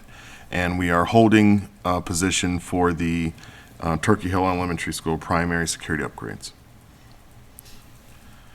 So we're on 4. This powerless stretcher. It's to upgrade the power, so basically you have a stretcher, like, when you see in the movies how people manually pick them up. The Yeah. new ones are mechanical, and so they will go up, so that way anyone from any kind of physical stature can get someone into the ambulance, so it's just a power system. Okay. But it's a replacement, did they say? I didn't Is read it the full failing? thing. Did it say? Yeah, exactly. Yeah. That It's it- Yeah. not failing. I did follow up with the chief on that. It would be to then have I an would- upgrade. All right, so then I would put it lower until we get through. If Okay. we have a space, fine. I'm All not right. against the Sewer purchase. manhole repairs, and then sewer pump station upgrades. I'm definitely in favor of the sewer pump station upgrades. Yes, Well, that's the if one I it's- would be for. Especially if it's gonna leak toxic, Yeah. whatever. So sewer pump Into the- station. Well, I upgrades. just don't want. It fails. I don't want there to be a failure of a Right. pump station and then people's have no Yeah. way of getting rid of wastewater Yeah. in their houses, so, yes. That would be Okay. horrible. Yep. Sewer manhole repairs, all right.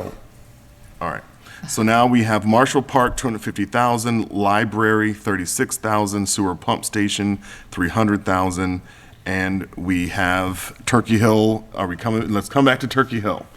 I'm okay with Turkey Hill coming in and us requesting The fire. the combination of the costs. Yep, And I'd be just for that. going for it all. Sure. Okay? Yeah, they're not married to these costs. They can come in and, oh yeah, we can support you for this. They've done it with other projects, so. Right, right. Okay. What's the quick math on that? I'm at 290. I wish I was better at doing this, even though I was like a math major. Wait, seriously? You were a math major? I was. Well, then you want to say that. You 374. don't want to say, I wish I was better at doing this, and then say I was a math major. That makes me nervous. It's like, it's simple math. All right. So we're going to ask then for, what did I say? 374,000. So we're going to ask for that for $374,500. For the schools? Yeah. Okay. So let me. I want to. So I was at my senior year. I switched to being interdisciplinary so I can graduate. I did not want to take calculus again. Well, then you weren't a math major. So I was a math major to get through, but I graduated interdisciplinary Oh my. to get out. So it is what it is. All right. I'm not a math person at all, so. Yeah, all right. So that's pretty straightforward, so I'll give this over to you, Heather. Turkey Hill Elementary School, 374. Number 2, Marshall Park, 250. Number 3, Library, 36,000. And 4, Sewer Pump Station, 300. We all in agreement? Yep. Yep. Okay, excellent. All right, discussion on senior tax relief for annual town meeting. All right. So, are we wanting the warrant article as it exists, the draft of the warrant article being read in? The status of it is that a draft was sent to town council. Town council replied with his comments, most or all of which, we're going to suggest implementing. So do we want to hear this, or do we just want to review it in our drives, or? I'm comfortable reviewing in the drive. Okay.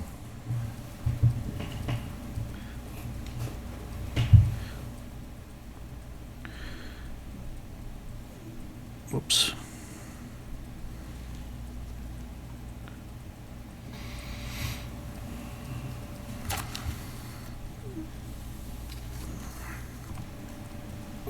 So potentially, Mr. Franco, we can discuss the comments by town council? Yeah. Okay, so do you want to lead this discussion, Mr. Franco? Sure, yes. All right, so with regard to, the people at home aren't necessarily going to know what we're talking about, so. You could share it. Yep. Right? Yeah. Get there. Although this is, I already know the comments that people at home are going to say, because we're looking at some like font 6 over here. Well, I'm more interested Oh, that they font see the, 6. I'm not worried about, we'll read the comment out loud. Yeah. But just as long as they can see the. And they can see text. what's highlighted, Yeah. and that's what the comments address, so. Right. So as soon as that's shared, well.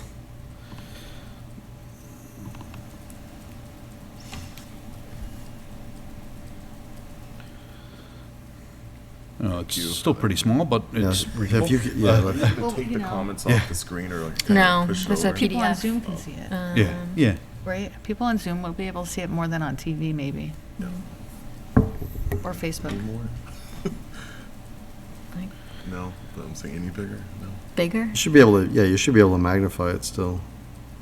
We don't need the users to see the comments because we'll read them. No more pinching. Just the body. There should be the view. Yeah, there, that's it, that's it. There we go, perfect. There you go. That looks Just like that. See, that's what happens with All this. right, All right. but it's there. Oh, No, man. I don't know why. It won't stay there. No, What? It won't. It's not just staying. jumping over. You'll just have to hold it there. Okay, for now. There you go. Don't anybody you can't sneeze. get past this section. Okay, Mr. Franco. So one thing we need to remind some people of, but also probably introduce for the first time to some people, is that when this goes on as a warrant article, if we vote to put it on as a warrant article, that it's a petition to the legislature. This is going to be this is a measure that has to that's being done under the Home Rule Charter, Home Rule Petition. So. If the town meeting approves of this, then it goes to the legislature to draft a special piece of legislation and then pass a special piece of legislation. This is modeled after what some other towns have done. It's a combination, and it also has some of our own ingredients in the recipe here. Some things that other towns did not do at all. So with regard to what's in the preamble with the town council, so what the blue highlights are town council amendments after we sent him a draft, and then we've got the comments and the bubbles which we will share verbally. So with regard to the addition in the preamble here of, so I will read the whole preamble because it'll provide context. So the whole thing is a warrant to see if the town will vote to authorize the select board on behalf of the town to petition the general court, that's our legislature, for the enactment of special legislation substantially as provided below. Now here's the new language from town council. Provided that the general court may reasonably vary the form and substance of the requested legislation within the scope of the general public objectives of this petition. Yeah, that makes complete sense. Basically, what that does is give the general court the flexibility to put it into a better form, but where it gets to the substance of the matter, they would come back and seek approval of the select board to make substantive changes. And so basically, we're looking for authorization from the town meeting to petition the general court, but also to have a back and forth to the extent necessary with the legislature. So they Wait, could hold re- on, I think there may be, that you may have read that incorrectly. The highlighted portion on the screen is what we put in. The town council's comment is that what's there provides the general court the authority to make any changes they see fit without it coming back to us. Right, that's what I thought. He says he's okay with that, but alternatively, that some petitions state, and I quote, provided that the general court may make clerical or editorial changes thereto only, but for further provided that the general court with advance approval by the select board may make such other changes thereto as may vary the form and/or substance thereof within the scope of the general public objectives of the following petition. Yeah, you're correct, So, yes. So with that, what we have in here allows us to submit it, and they can make whatever changes we They could want without redraft coming it. back to us. Yeah, they could redraft it. Yeah. So I would probably want to go with the alternative wording from town council that gives us the ability, if they change it substantively, that it has to come back to us for approval. I concur with that. Okay. We're all in agreement. Okay. Okay. And thank you for that. No problem. So, this next one is really just a matter of form. Down in section 2,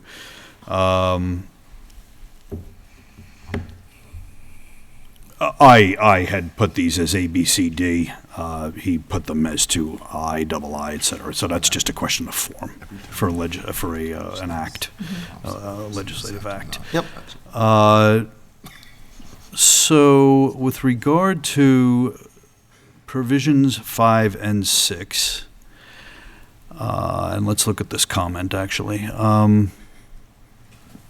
Which number? Well, it's not provisions 5 and 6. So there's two things. He reformatted the comments to be, instead of A to whatever, he changed them to lowercase Roman numerals. Yep. But his comment, the big comment on the next page, if you want to scroll up to the next page, What section? where the top of the next page, which is sections 5 and 6. You turn. Yeah, keep going. Yep, right there.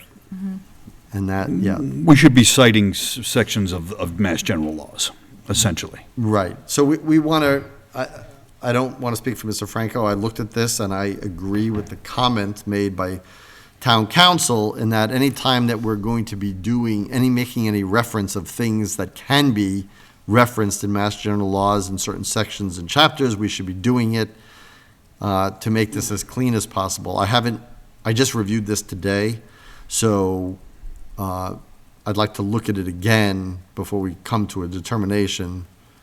But basically, it's just clarifying those 6 points about what qualifies in the most succinct language that makes it amenable to the legislature to not want to change it. Okay. Right. Yes, and some of the particulars in this comment aren't going to apply here. They're like he's talking about the structure, though, and making cites to the appropriate legislative provisions. Yep. So, did you have a question, Mr. Jeffries? Yeah, I have a comment, but no. I'm just working. Oh, so you're still formulating the comment. Okay. So in section 3, I Tom and I were talking, Mr. Alonso and I were talking about this. All right, I got the. Go ahead. We don't want you to lose it. It was reminding me of being on the planning board, and we were actually it was the exact opposite advice in some way. And it was basically that what we want to make sure it doesn't happen is that if the legislature changes certain provisions in their rules, that it doesn't null and void anything that we have that then references it. So how do we ensure that we get the point in, but we also don't get a reference that they then later strike that then makes what we're doing moot?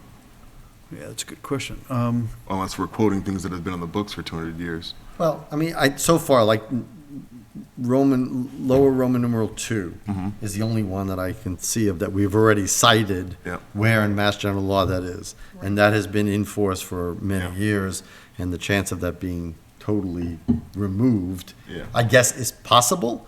But anytime we get changes from any of the, the new legislatures and things they change, we should always, in all our bylaws, we should review, hey, these changes, did it affect anything? I mean, there's no way to make it totally bulletproof away from the fact that the legislation may change certain passages of Mass General Law.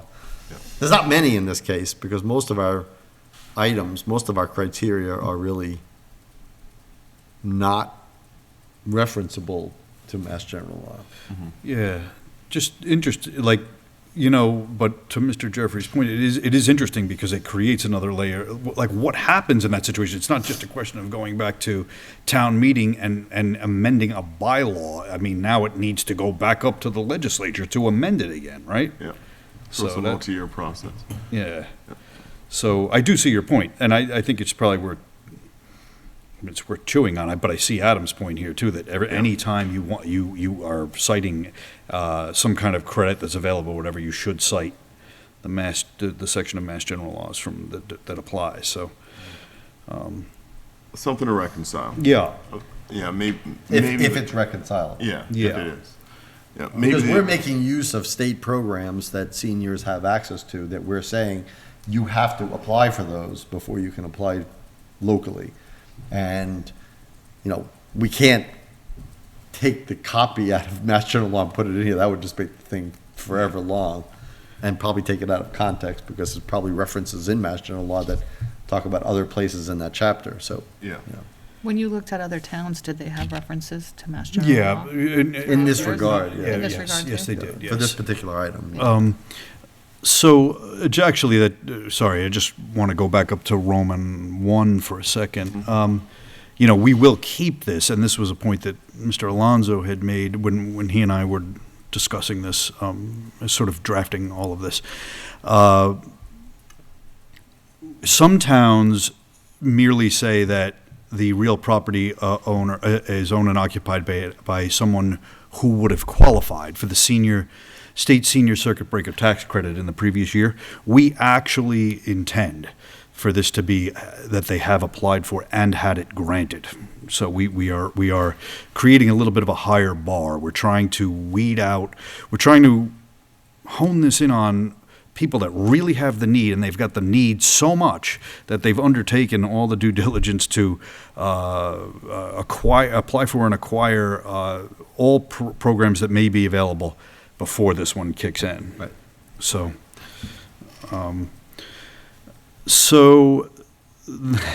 again, this is here's a little point. Now, the next one, section 3, the blue. Of course, I'm married to this a little bit because I wrote it, but but it's not a hill. We'll turn to the math major to read this and say, okay. So we were just talking informally a little bit before the meeting. Tom and I were, and he was saying it's not a hill he's going to die on getting rid of it. And I guess it's not a hill I'm going to die on either. But my preference would be to keep that blue section. With that, how, in other words, specifying precisely how that reduction is going to take place. All right. Let me read. In section 3? Yes. The blue Yes. part The of blue section part of 3. Where section he 3. says you're for both? So look at the sentence in the middle of the paragraph, near 2/3 to the end, where it says, "To the extent that the total value of exemption requests." Yep. So read from there down. You don't have to read the first part to understand what the blue section means.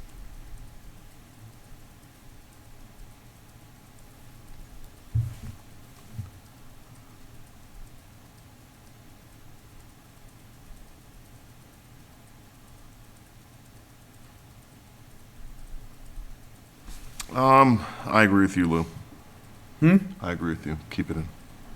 Will people even understand what it means? I don't think most people will know. I think if they But read I it think it's clear if you can twice. think of it in a, it's clear to me it's clear to me, but not that I'm not the average person, but it's clear, but I think most people need to digest this a couple of times, as I did, to get it. And in email correspondence with town council, I I said to him, this is probably one I would, I agree with all those other comments basically and implementing them the way they are, but this is one that I would probably push to keep a little bit, even knowing it would probably require 2 or 3 readings, but once you've read it and digested it, it is completely unambiguous. Yeah, it's very clear. What it means, so. It's just very exact. And, just being, it's a very, very beautiful 90-word sentence there.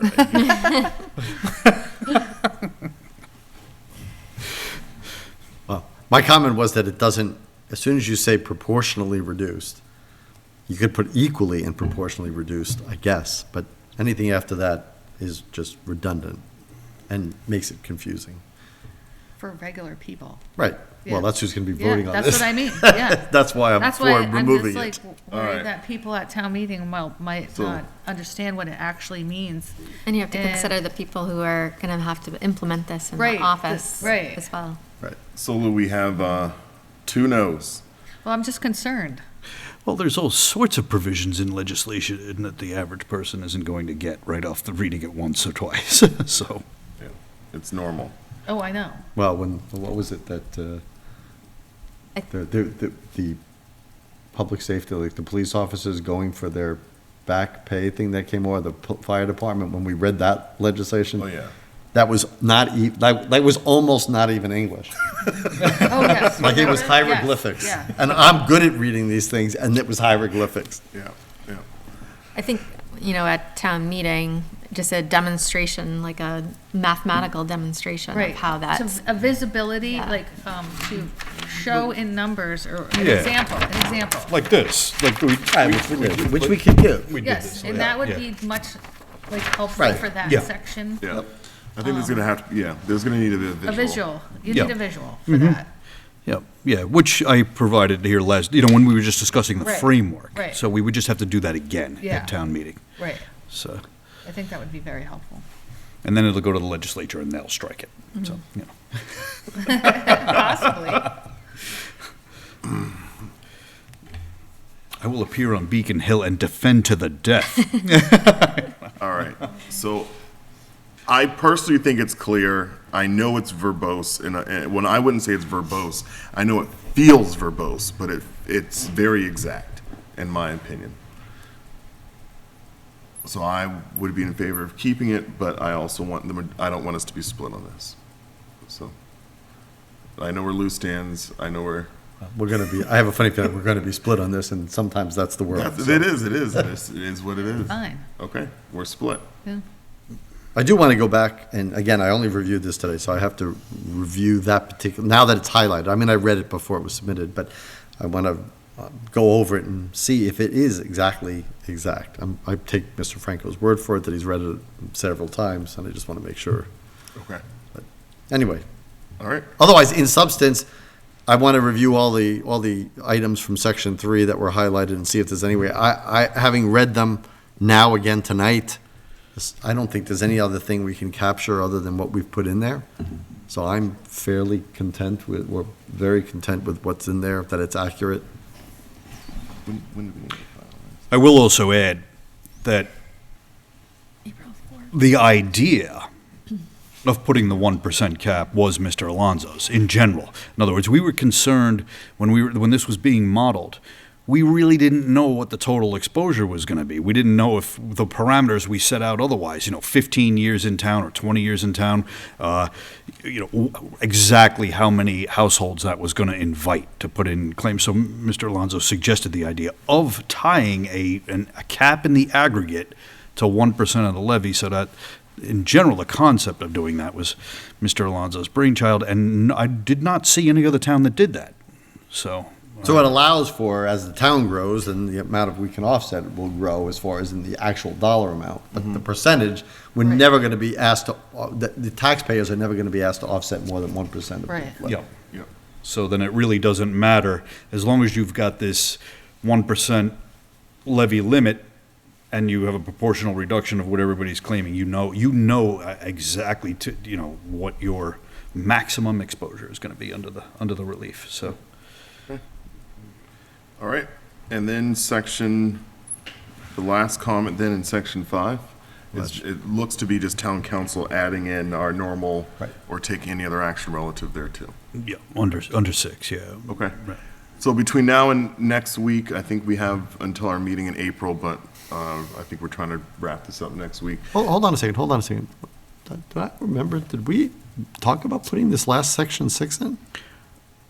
Wait, 3 what? years? Yeah, it's going I to don't expire. remember that at all. That is, actually, he did put that in, I think. He didn't put that in. No, he would have highlighted it. No. We don't want this to expire. No, I don't remember any expiration date. Section 6. Yeah, I'm just looking at that now. I'm like, I don't remember seeing that. But where did that come from? Because I didn't put it in there.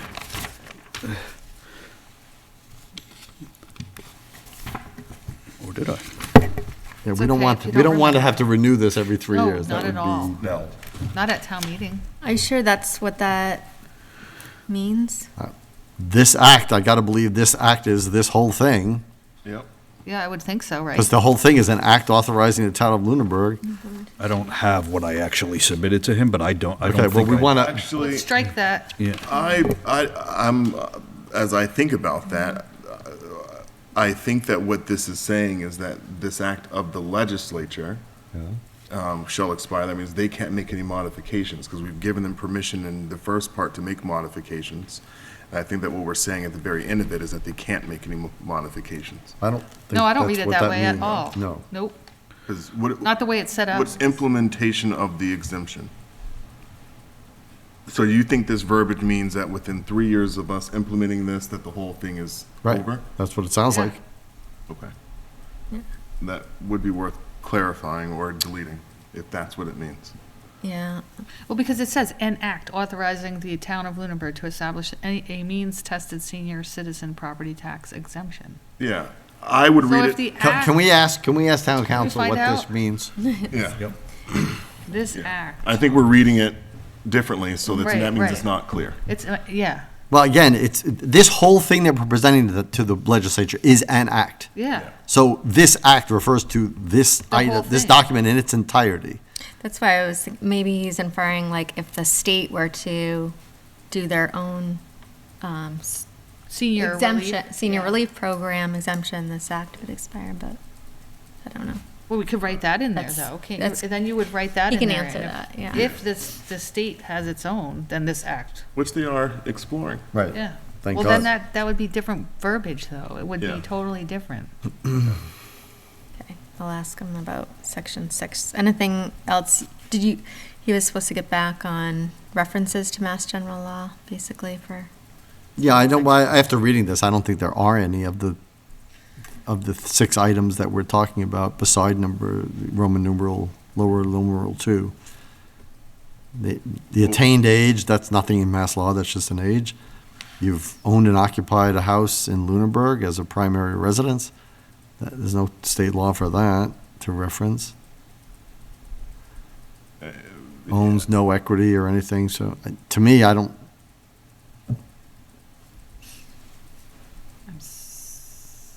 Yeah, I mean, I think they're all in section 3, where there's another reference in section 3 that is very specific.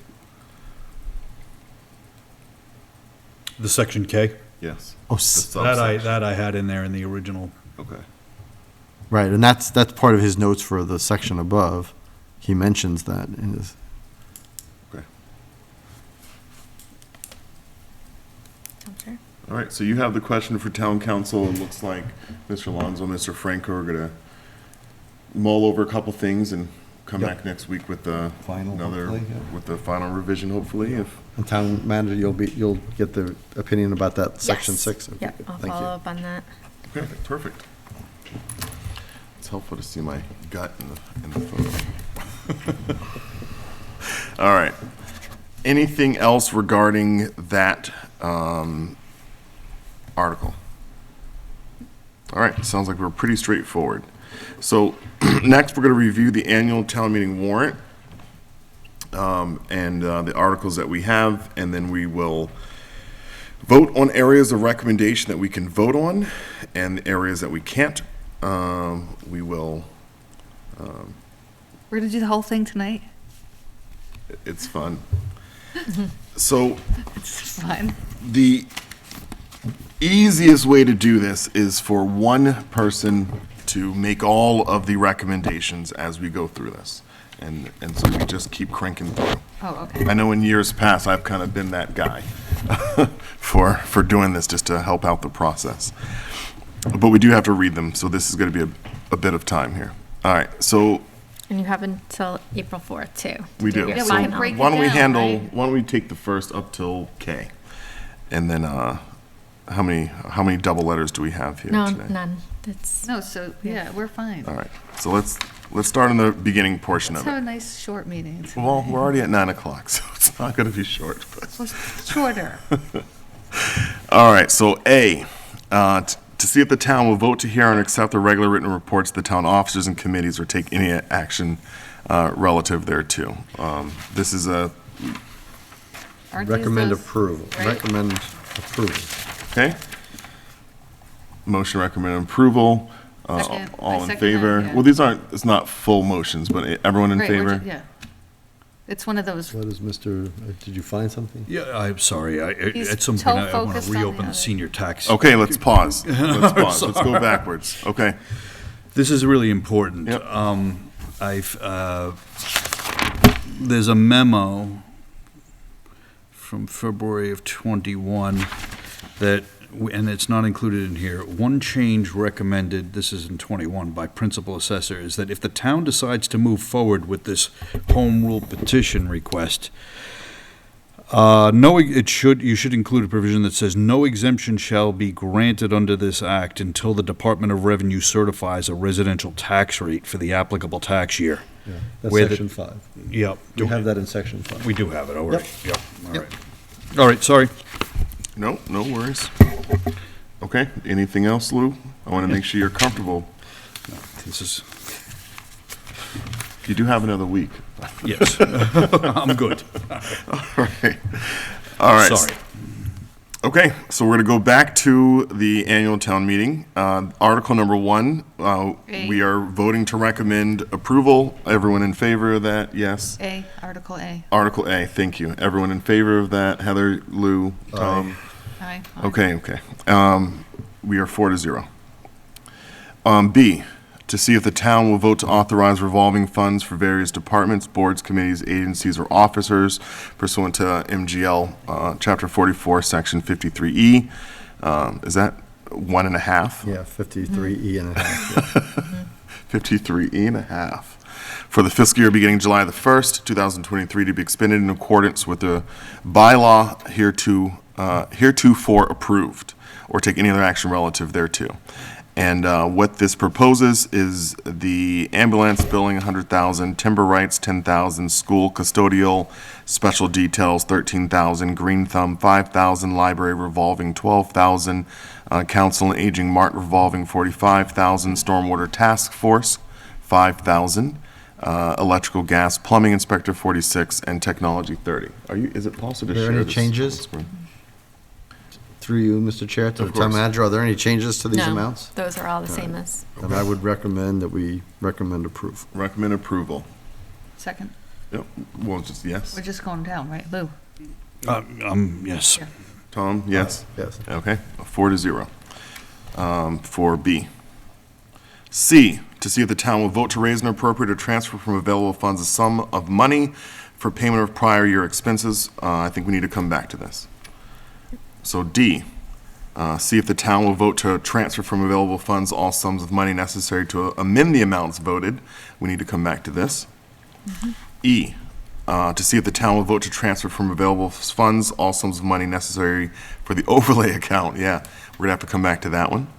F. We have an amount. We do have an amount? Yeah, 1.5 million from free cash.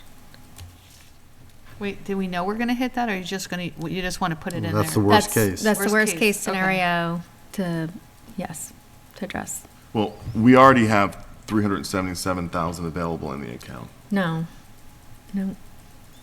One six Yeah. or something? I thought So, No, it was one. yeah, we had 177 from this year, but I thought it was a cumulative account and that the total balance was like 300,000. no, that wasn't the the end result of that balance. I think it was 274, something around there, but we still have to take into account other exemptions and abatements out of that total. 200,000 out of that total is in my calculation for our worst case scenario.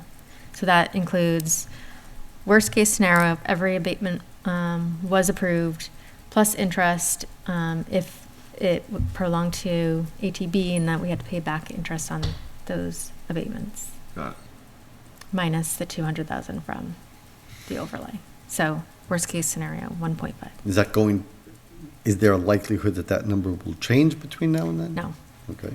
I don't recommend it changing because even Well, it's if, just a guess anyway. yeah, even if Nothing. abatement applications were approved, they still have the right to appeal that to the ATV. So I would maintain that number until we know all the outcome of if they're appealed to the ATB. And Just to put some clarity on this worst case scenario, the worst case scenario assumes that everyone's home value will revert back to fiscal 22 assumption of value. Is that correct? it was run two different ways. That backing out land values, as well as taking estimations based on people's what they presumed their values to be, and what that abatement would look like, and taking averages for the remaining ones that didn't have estimated values. Okay. There is one fly in the ointment, Mm-hmm. and that is what I brought up in public comment. If it is verified, if it can be verified that the tax bills went out late, then the abatement, ability to file abatements remain open until May 1st.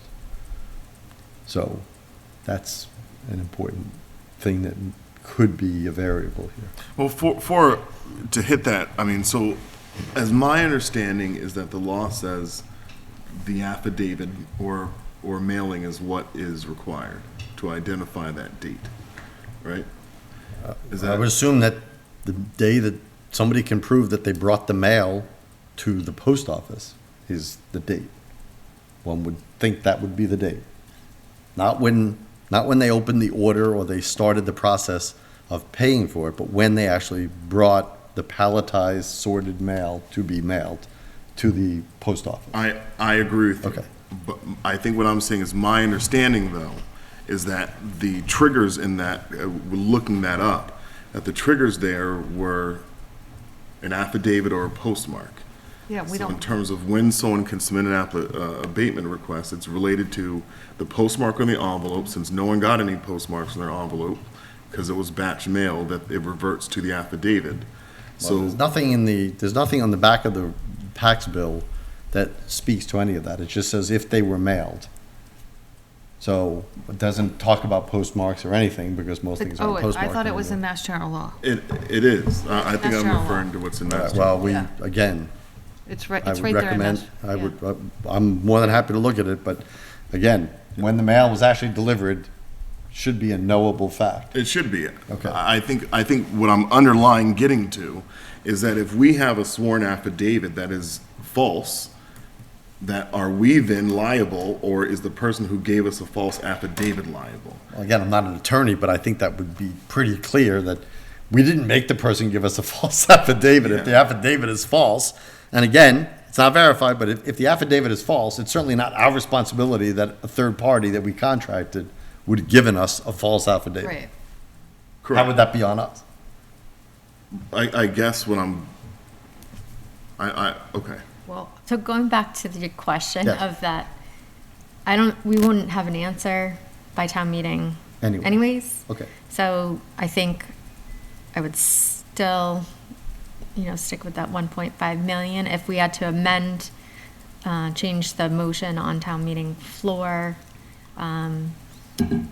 my recommendation is always to leave some money, some free cash to fall towards next year's free cash, so there will be a little wiggle room, but most of the lakefront properties filed abatements, so I'd assume there wouldn't be that many more.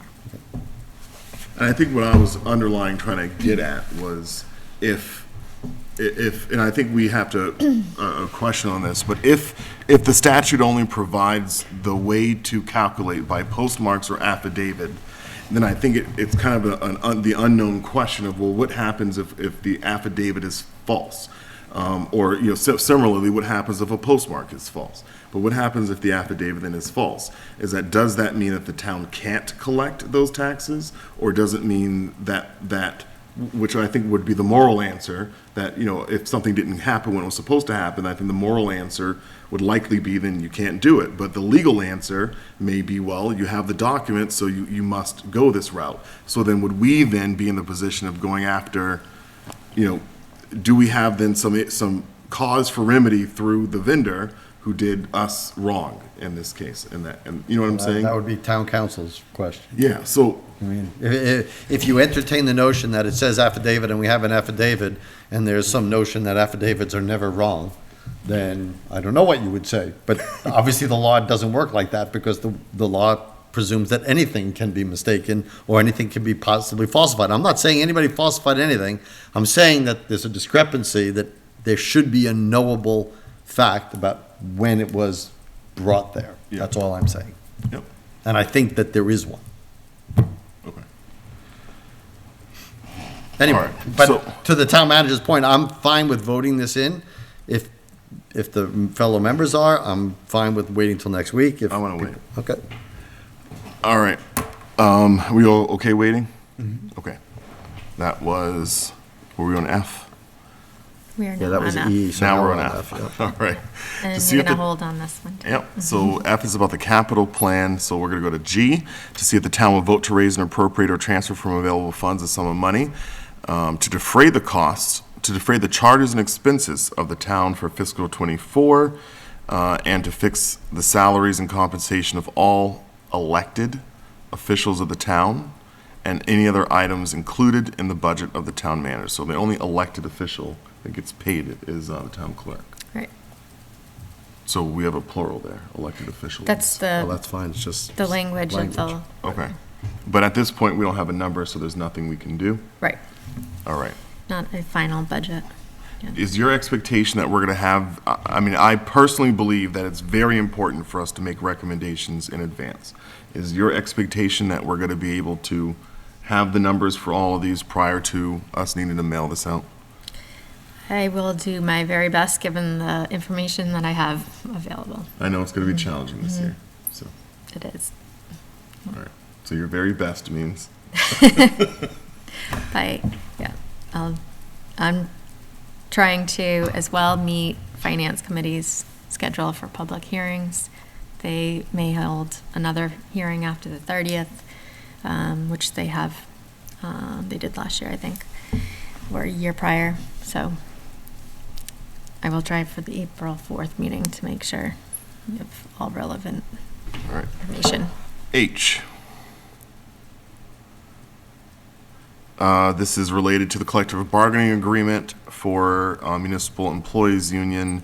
We do not have the numbers for this. I, to see if the town will vote to raise and appropriate or transfer from available funds a sum of money to fund the first year. This is also collective bargaining agreement for the firefighters.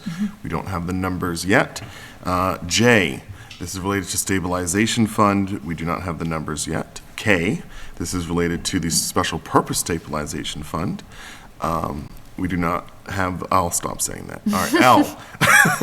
This is related to OPEB. M. This is sewer enterprise. N. This is sewer capital reserve. O. OPEB sewer trust fund. P. Waste disposal enterprise fund. Q. Water enterprise fund for fiscal '24. R. Public Educational Government, PEG, Access Enterprise. S, to see if the town will vote to raise and appropriate, borrow, or transfer from available funds a sum of $25,000 for consultant services to complete a survey program to inventory historic homes within the town's historic district, or take any other action relative thereto. Recommendation, I recommend approval. Heather? Yes? Yep. Lou?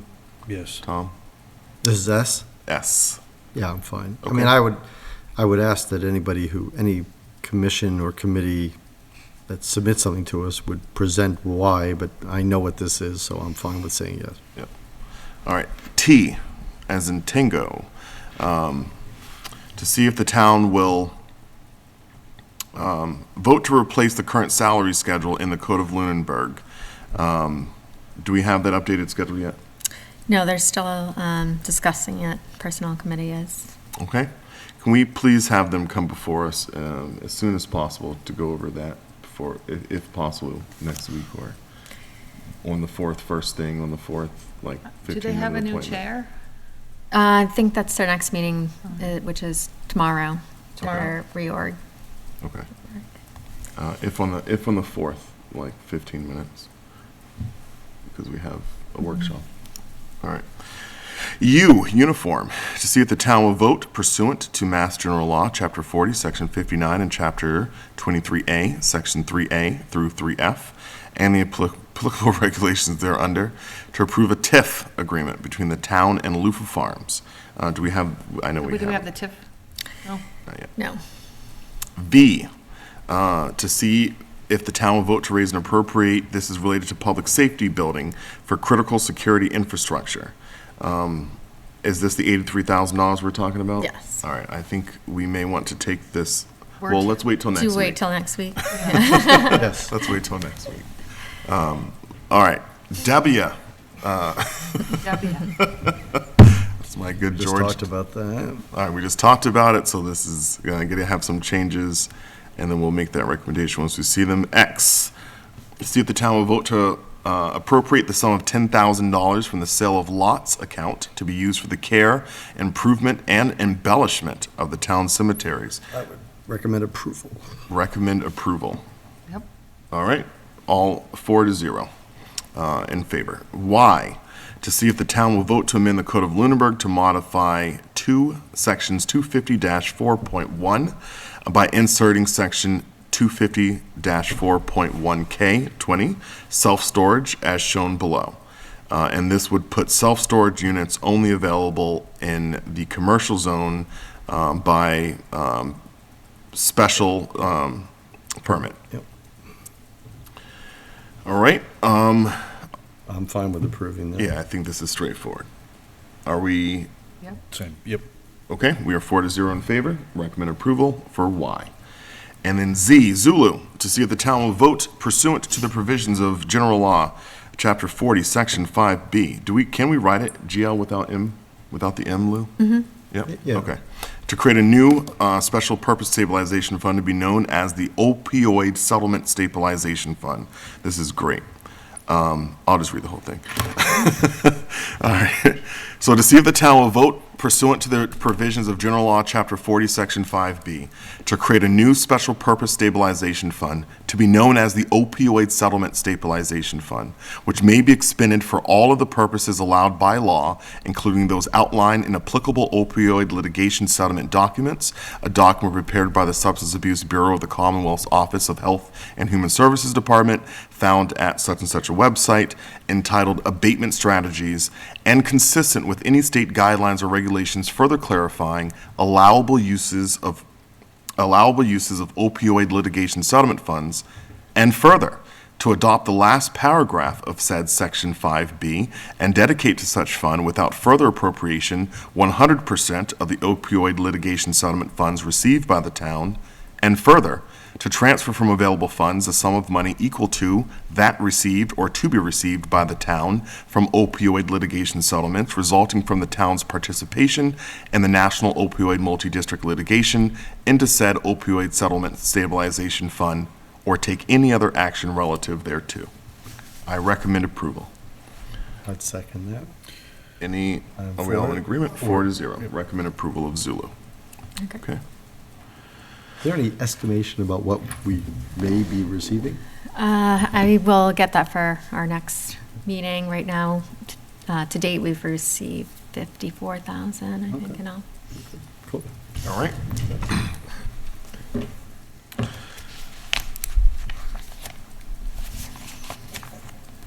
All right. Excellent. All right, discussion of fiscal year 2024 budget, capital plan, annual town meeting warrant articles. This is like a catch-all that we keep on the agenda. Any discussion on this? Anything else we want to talk about? All right, Heather, looks like you're going to get your wish down there. All right, going to warrant action items. So, warrants. Let's hit the warrants here. And while we're doing the warrants, well, let me announce them all. Well, we have one. Yes. This is because of the storm that got. Okay. So we have accounts payable in the amount of $366,747.26. And I'm guessing we'll have the full stack next week. Yes. All right. While this is going down, do we have any action items? All right, I'll mention the one from Unitil. So Ms. Clark's email, and then followed by her public comment today about the lack of communication from Unitil pursuant to Mass General Law. I looked into that, but I know that we got a lot of emails from Unitil, but I don't know what they sent to everyone. Were we all on those emails that Unitil was sending out to us? Unitil, I did get some at work too. Okay. I received the ones that you sent. Okay. Yeah. I have not compared them to what Home, personal. statutorily they are required to send. So. Yeah. So that question came up during one of our calls. We had calls twice a day during the storm. And it was addressed. They met or exceeded those requirements of that law. They were sending out public service announcements daily. They were doing social media posts. They did interviews with the media. And they sent emails to their customers that they had email addresses for. So they did address that with all the member towns that were on that call. And I did put that as well in a post I did on Facebook. I will comment, as somebody, believe me, no love lost between me and Unitil. I think my record over the years have shown that.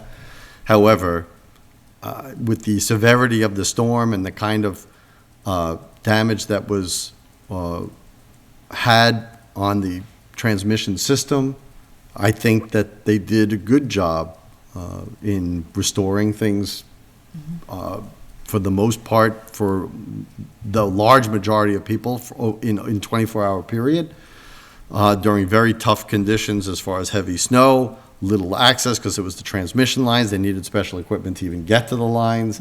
And then people working through high winds. They had people from other states and other crews on state. So I think they did a good job. Again, this is somebody who's promoted the Muni bill my whole, ever since the ice storm. So I take I don't lose an opportunity to criticize Unitil when they deserve it. In this case, I think they did a good job. All right. I would echo that. From my direct involvement in communications with them, I thought they were really responsive. They kept us updated. Any issues that came up with our first responders or priority areas, they addressed immediately. So I think, and like Vice Chair Alonso said, that they were able to restore power to a significant portion of the town, like within 24 hours after the next morning. So they had damage assessors on the grounds the day after the storm. So I was impressed by their reaction. Yeah. I would like to leave this open just for anyone from the public because, I think the hardship, I was also pleasantly surprised by Unitil during this last storm. I was really surprised by the amount of emails that they did send, by the fact that they were having the meetings first thing in the morning and at night. But when a resident doesn't have power, which means they don't have a computer or a Comcast, how do they get the communications? So if the traditional modes of television, I didn't see anything on any news program because I didn't have TV. At my house, because of the amount of people that were clearly on their cell phones, it was very difficult to actually make a phone call. And then the internet service was so poor because it was clear that everyone was maximizing the system. So what I'd like to get a better understanding of is what were those communications not through those traditional means? Are they expected to? What would this have been kind of the, I'm not going to say that they needed to have some ice cream truck going through neighborhoods with the blowhorn, but, what were the non-traditional methods of communication that they went through to reach the people who did not have access to their emails or television? I think that's what I'd like to get better clarity on. So I'd like to hold it open for a little bit just to get some clarity on how they reached out. Again, the non-traditional means, because not everyone could make a phone call. I couldn't use my house phone until power came back on because I have Comcast. So do I. Yep. So a robocall wouldn't even have worked. Yeah, so the robocall wouldn't have Reverse worked. 911 wouldn't have worked. Yep. But, was there a cell phone robocall? Because a lot of people did have the ability to go to their car to plug it in. I know a lot of people were able to check their emails at some point driving or going somewhere, but not everyone could. Think about this. So we did some plowing, and I've done a lot of plowing. We didn't get stuck, but we couldn't, at one of our properties, we could not push the snow up the hill. We had to stop and it was unshovel heavy. it Oh, yeah. to push the rest of it. Yeah. So, I can't imagine, the person out there who can't lift up 50 pounds of snow in a shovel and that was stuck in their home, how they got out. I know the police department helps out a lot of people. They keep track of everyone who's on oxygen, and they do provide a lot of shoveling to really some of our members in our vulnerable population. But for, someone who's, not there, there's a lot of people who can't shovel, that heavy snow that just happened. So how were they communicated with if they couldn't drive out? We have to understand, in the age of communication that's almost fully reliant on either available electric or battery-powered electric, we have to understand that even then there's limitations. Like, there are events that take out communications, and all of a sudden you're at the Ingalls Farm, in Minnesota, and you're not communicating with anybody, and there's not anything anybody can really do. Yeah. And it gets to be critical if it's a multi-day event. And I think the fact, what I'm trying to say is that I think they did their best to limit it to a day, and anybody should be able to, if you are somebody who needs electricity because of health machinery to keep you alive, I think Munitil knows that, and there are places, I think the emergency director said that they check on those people. But aside from that, people are inconvenienced for a day, and that's, Well, some of them were till Thursday. So I had friends that were down till Thursday. Okay. Well, I'm not saying there aren't some. That wasn't a majority. Right. Yeah, that was a portion of the Even like those emergency blasts that we get for like those Amber Alerts and other things that happen on our phone. like Did this. anyone get a blast saying No. like, do they have the? But I don't have my cell phone on that call list. So. Okay. Because that's what makes me wonder, like, do they have the ability to kind of do that emergency signal? I don't know. Can I ask that question? Okay. I have a question. Are we doing something about the pool that's down near the North Cemetery? It's down on a tree and a wire. It's hanging down. It's on town property, I think. Has no one driven down Highland and seen it? I haven't been by. Oh, it's been down the whole time. So there's a tree down. Have you called in? No, I thought they knew. Oh, okay.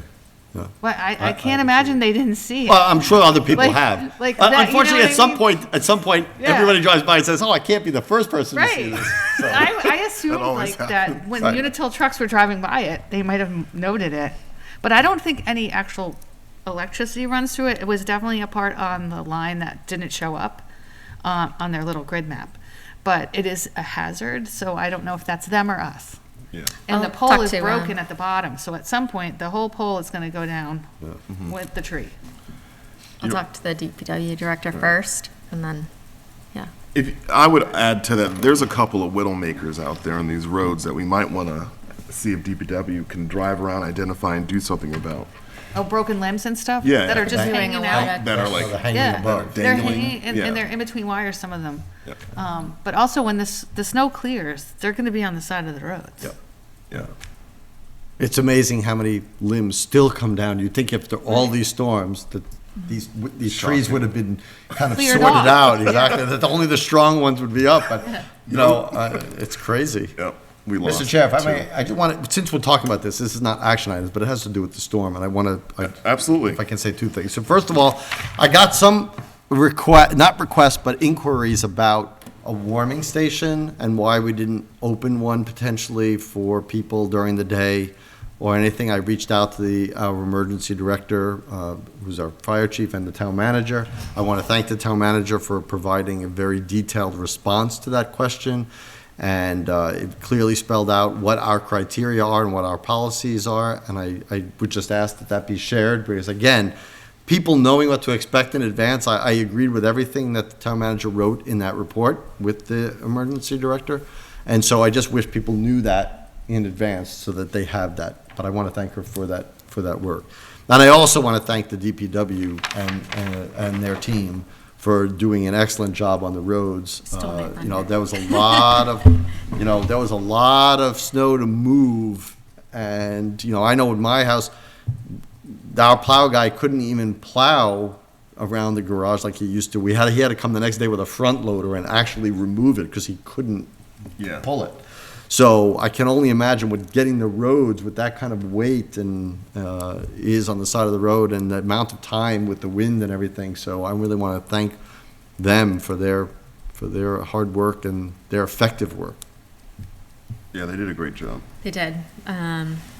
They were a multi-day event, obviously. They were really tired at the end of that, too. And they helped out the school as well, because the school has only small trucks to clear out their parking lots. So they assisted with clearing them out, and just I can't say enough good things, positive feedback about our DPW, how they keep our roads safe, and they take pride in that, too.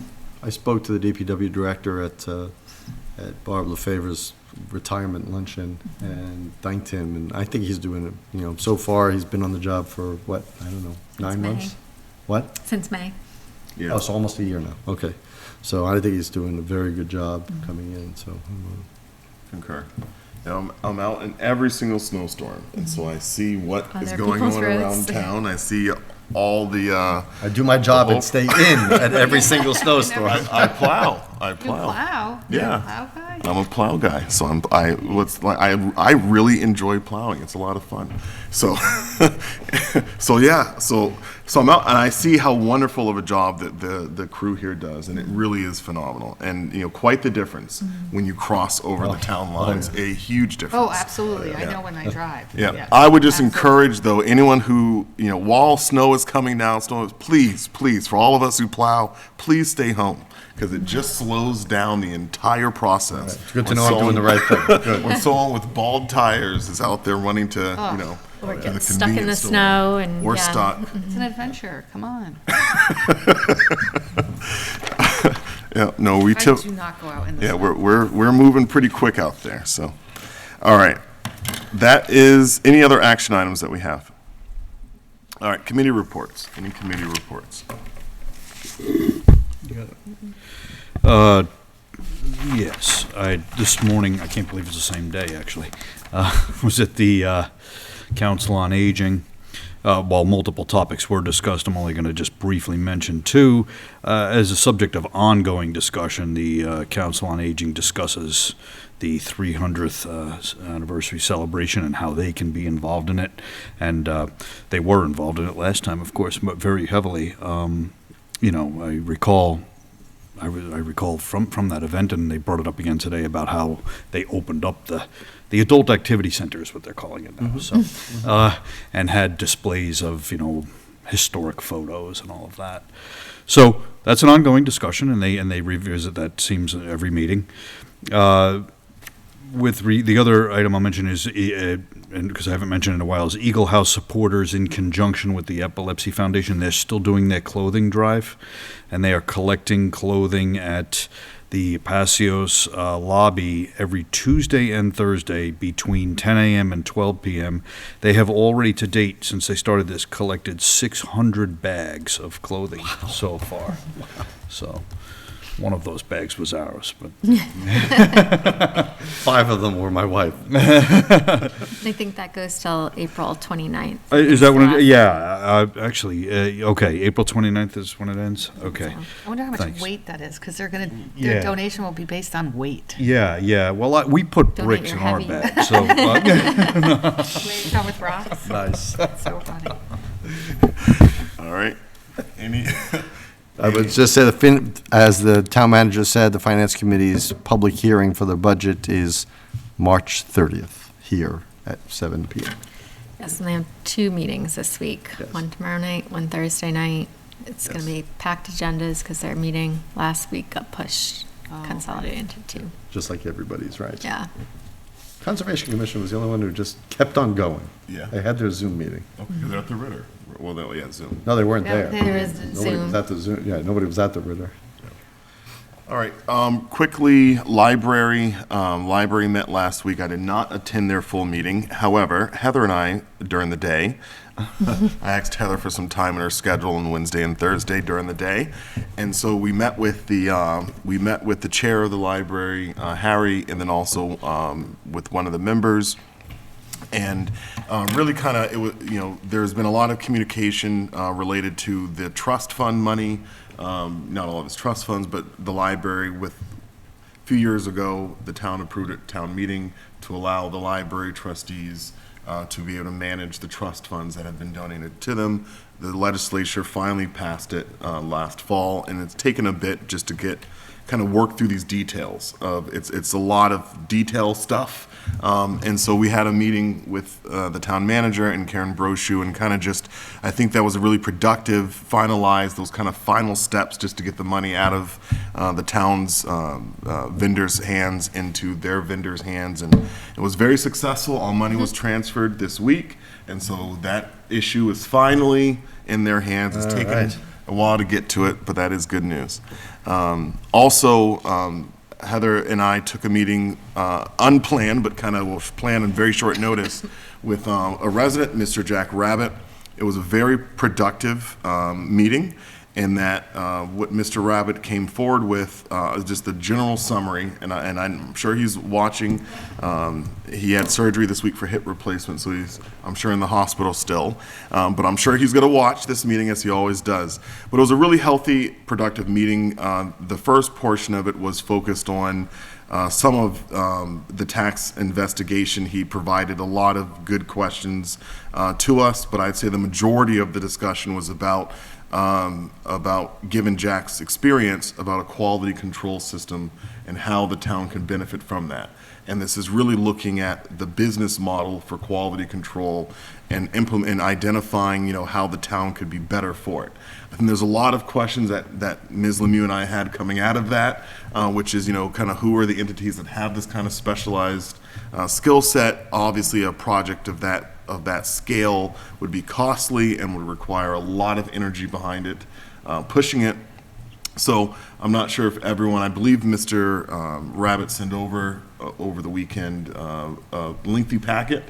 We went through that 119-page packet, although we did skip around 35 or 40 pages that were focused on the investigation to get to the later half. And it was, like I said, a very healthy. So if you haven't had time yet to read it and you're able, I would focus, if you're just looking at the quality portion, I'd focus on the second half of that information. It's actually some really good stuff that has been put forward. And then last, Municipal Building Design Committee met last night. We are going to be meeting again at the first Monday of April, to finalize what we believe will be the hybrid option, as well as providing the board with their needs. The Municipal Design Committee believes that we have met this board's charge in being able to come forward with different permutations of plans. And so we will be looking to schedule a meeting with the full board at some point in April, with the intent being to provide those permutations to kind of lay out kind of what a projected timeline could look like for this board's consideration and further development. So, of course, Municipal Building Design Committee is not going to be dissolved, but it's just providing this board with the work product that allows us to make a decision going forward. And I think that that's good news. And that's all I have for committee reports. Any comments, questions, any other things we missed? I just wanted to add, I'm sorry, if the schedule holds, something I neglected to mention, if the schedule holds and there's a quorum, there will be an Economic Development Committee meeting on Thursday at 6 o'clock. Ritter. Yes, yeah, we are. Okay. Thank you. All right, upcoming meetings. We are meeting next week, 3/28, and then on April the 4th, what we have is an investigative workshop scheduled. Mr. Alonso and I we've had a couple of scheduled chats that I have missed due to work and other things. So we are he and I are looking to meet to kind of lay out and walk through what we want to achieve on this date, but the intent is to do a workshop and provide as much information to the public as possible, but we just need to work through kind of those details and lay that out. But that's the intent for the 4th. And it looks like we will have a very short scheduled appointment now at that meeting as well, something I referenced earlier. So now as we look at the April calendar, our schedule in April is the 11th, the 17th is a holiday, so we are, the 17th is a holiday, the 18th is school vacation week. So we had previously talked about not meeting during school vacation week. That would be Tuesday, the 18th. I can't meet on the 11th. I won't be here. Okay, so that's what I wanted to work through April, because the 25th is my birthday, and I usually take it off. Your birthday. It is. I usually go to California for my birthday. Really? Yeah. Good for you. But I don't know if my friends move into Arizona, so I'm not going this year. So can you participate on Zoom the night of your birthday? You know you want to be here. All right. So as we look at April, you said the 11th, Ms. Schroeder, you won't be here? I won't be here. All right. Anyone else going to miss the 11th? All right. 18th, school vacation week. We know that the town manager will not be here on the 18th. Is anyone else unavailable that Tuesday? I'm around, yeah. You're around? Yeah, I am. Okay. So you and I can talk about the, dropping the 25th, because 25th would be the last Tuesday of the month anyway. Uh-oh. What? That's the date that we found that worked for everybody for the Flat Hill Road. That's right. That's right. So, yep. That is right. It took a long time Yep. to find a date that everyone could meet, and that All was right. So it should be a one kind of topic meeting on the 25th. All right. So short meeting. I can. And I may not be here, but okay. This is for the drainage? Yes. Okay. And this is meeting with the stakeholders, the residents. Yep, the okay. trustees, yep. Great. Okay. Any public comments this evening from the town manager? No, I also just want to reiterate that I was sad to hear of Todd's resignation. I think he was an excellent member of the board, worked well with all of you, and I respected his opinions and what he added as far as value to the meetings. So sad to see him go. Agreed. We all are. Okay. Any public comments from the public? I always like when I like when shows. they scan to the audience where no one's I always like when Pat pans the empty room. All right. And then any public comments from the board this evening? Nope. None. Just one. I have one. For those, again, this is not the purview of the town at all, but many people in the town live in the Lunenburg Water District, and they are having their annual town meeting and election this Saturday, March 25th.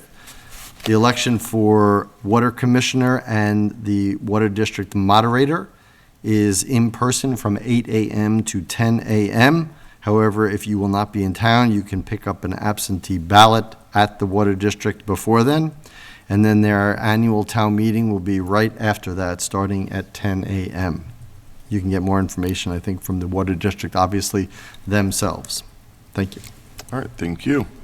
And to us, I have a comment. So, we're going to go in through a very short period, luckily short period, of having a 4-member board, not a 5-member board. It always comes with challenges. So what I would encourage is that, we try to work really hard to if we're split, we're split. It is what it is sometimes.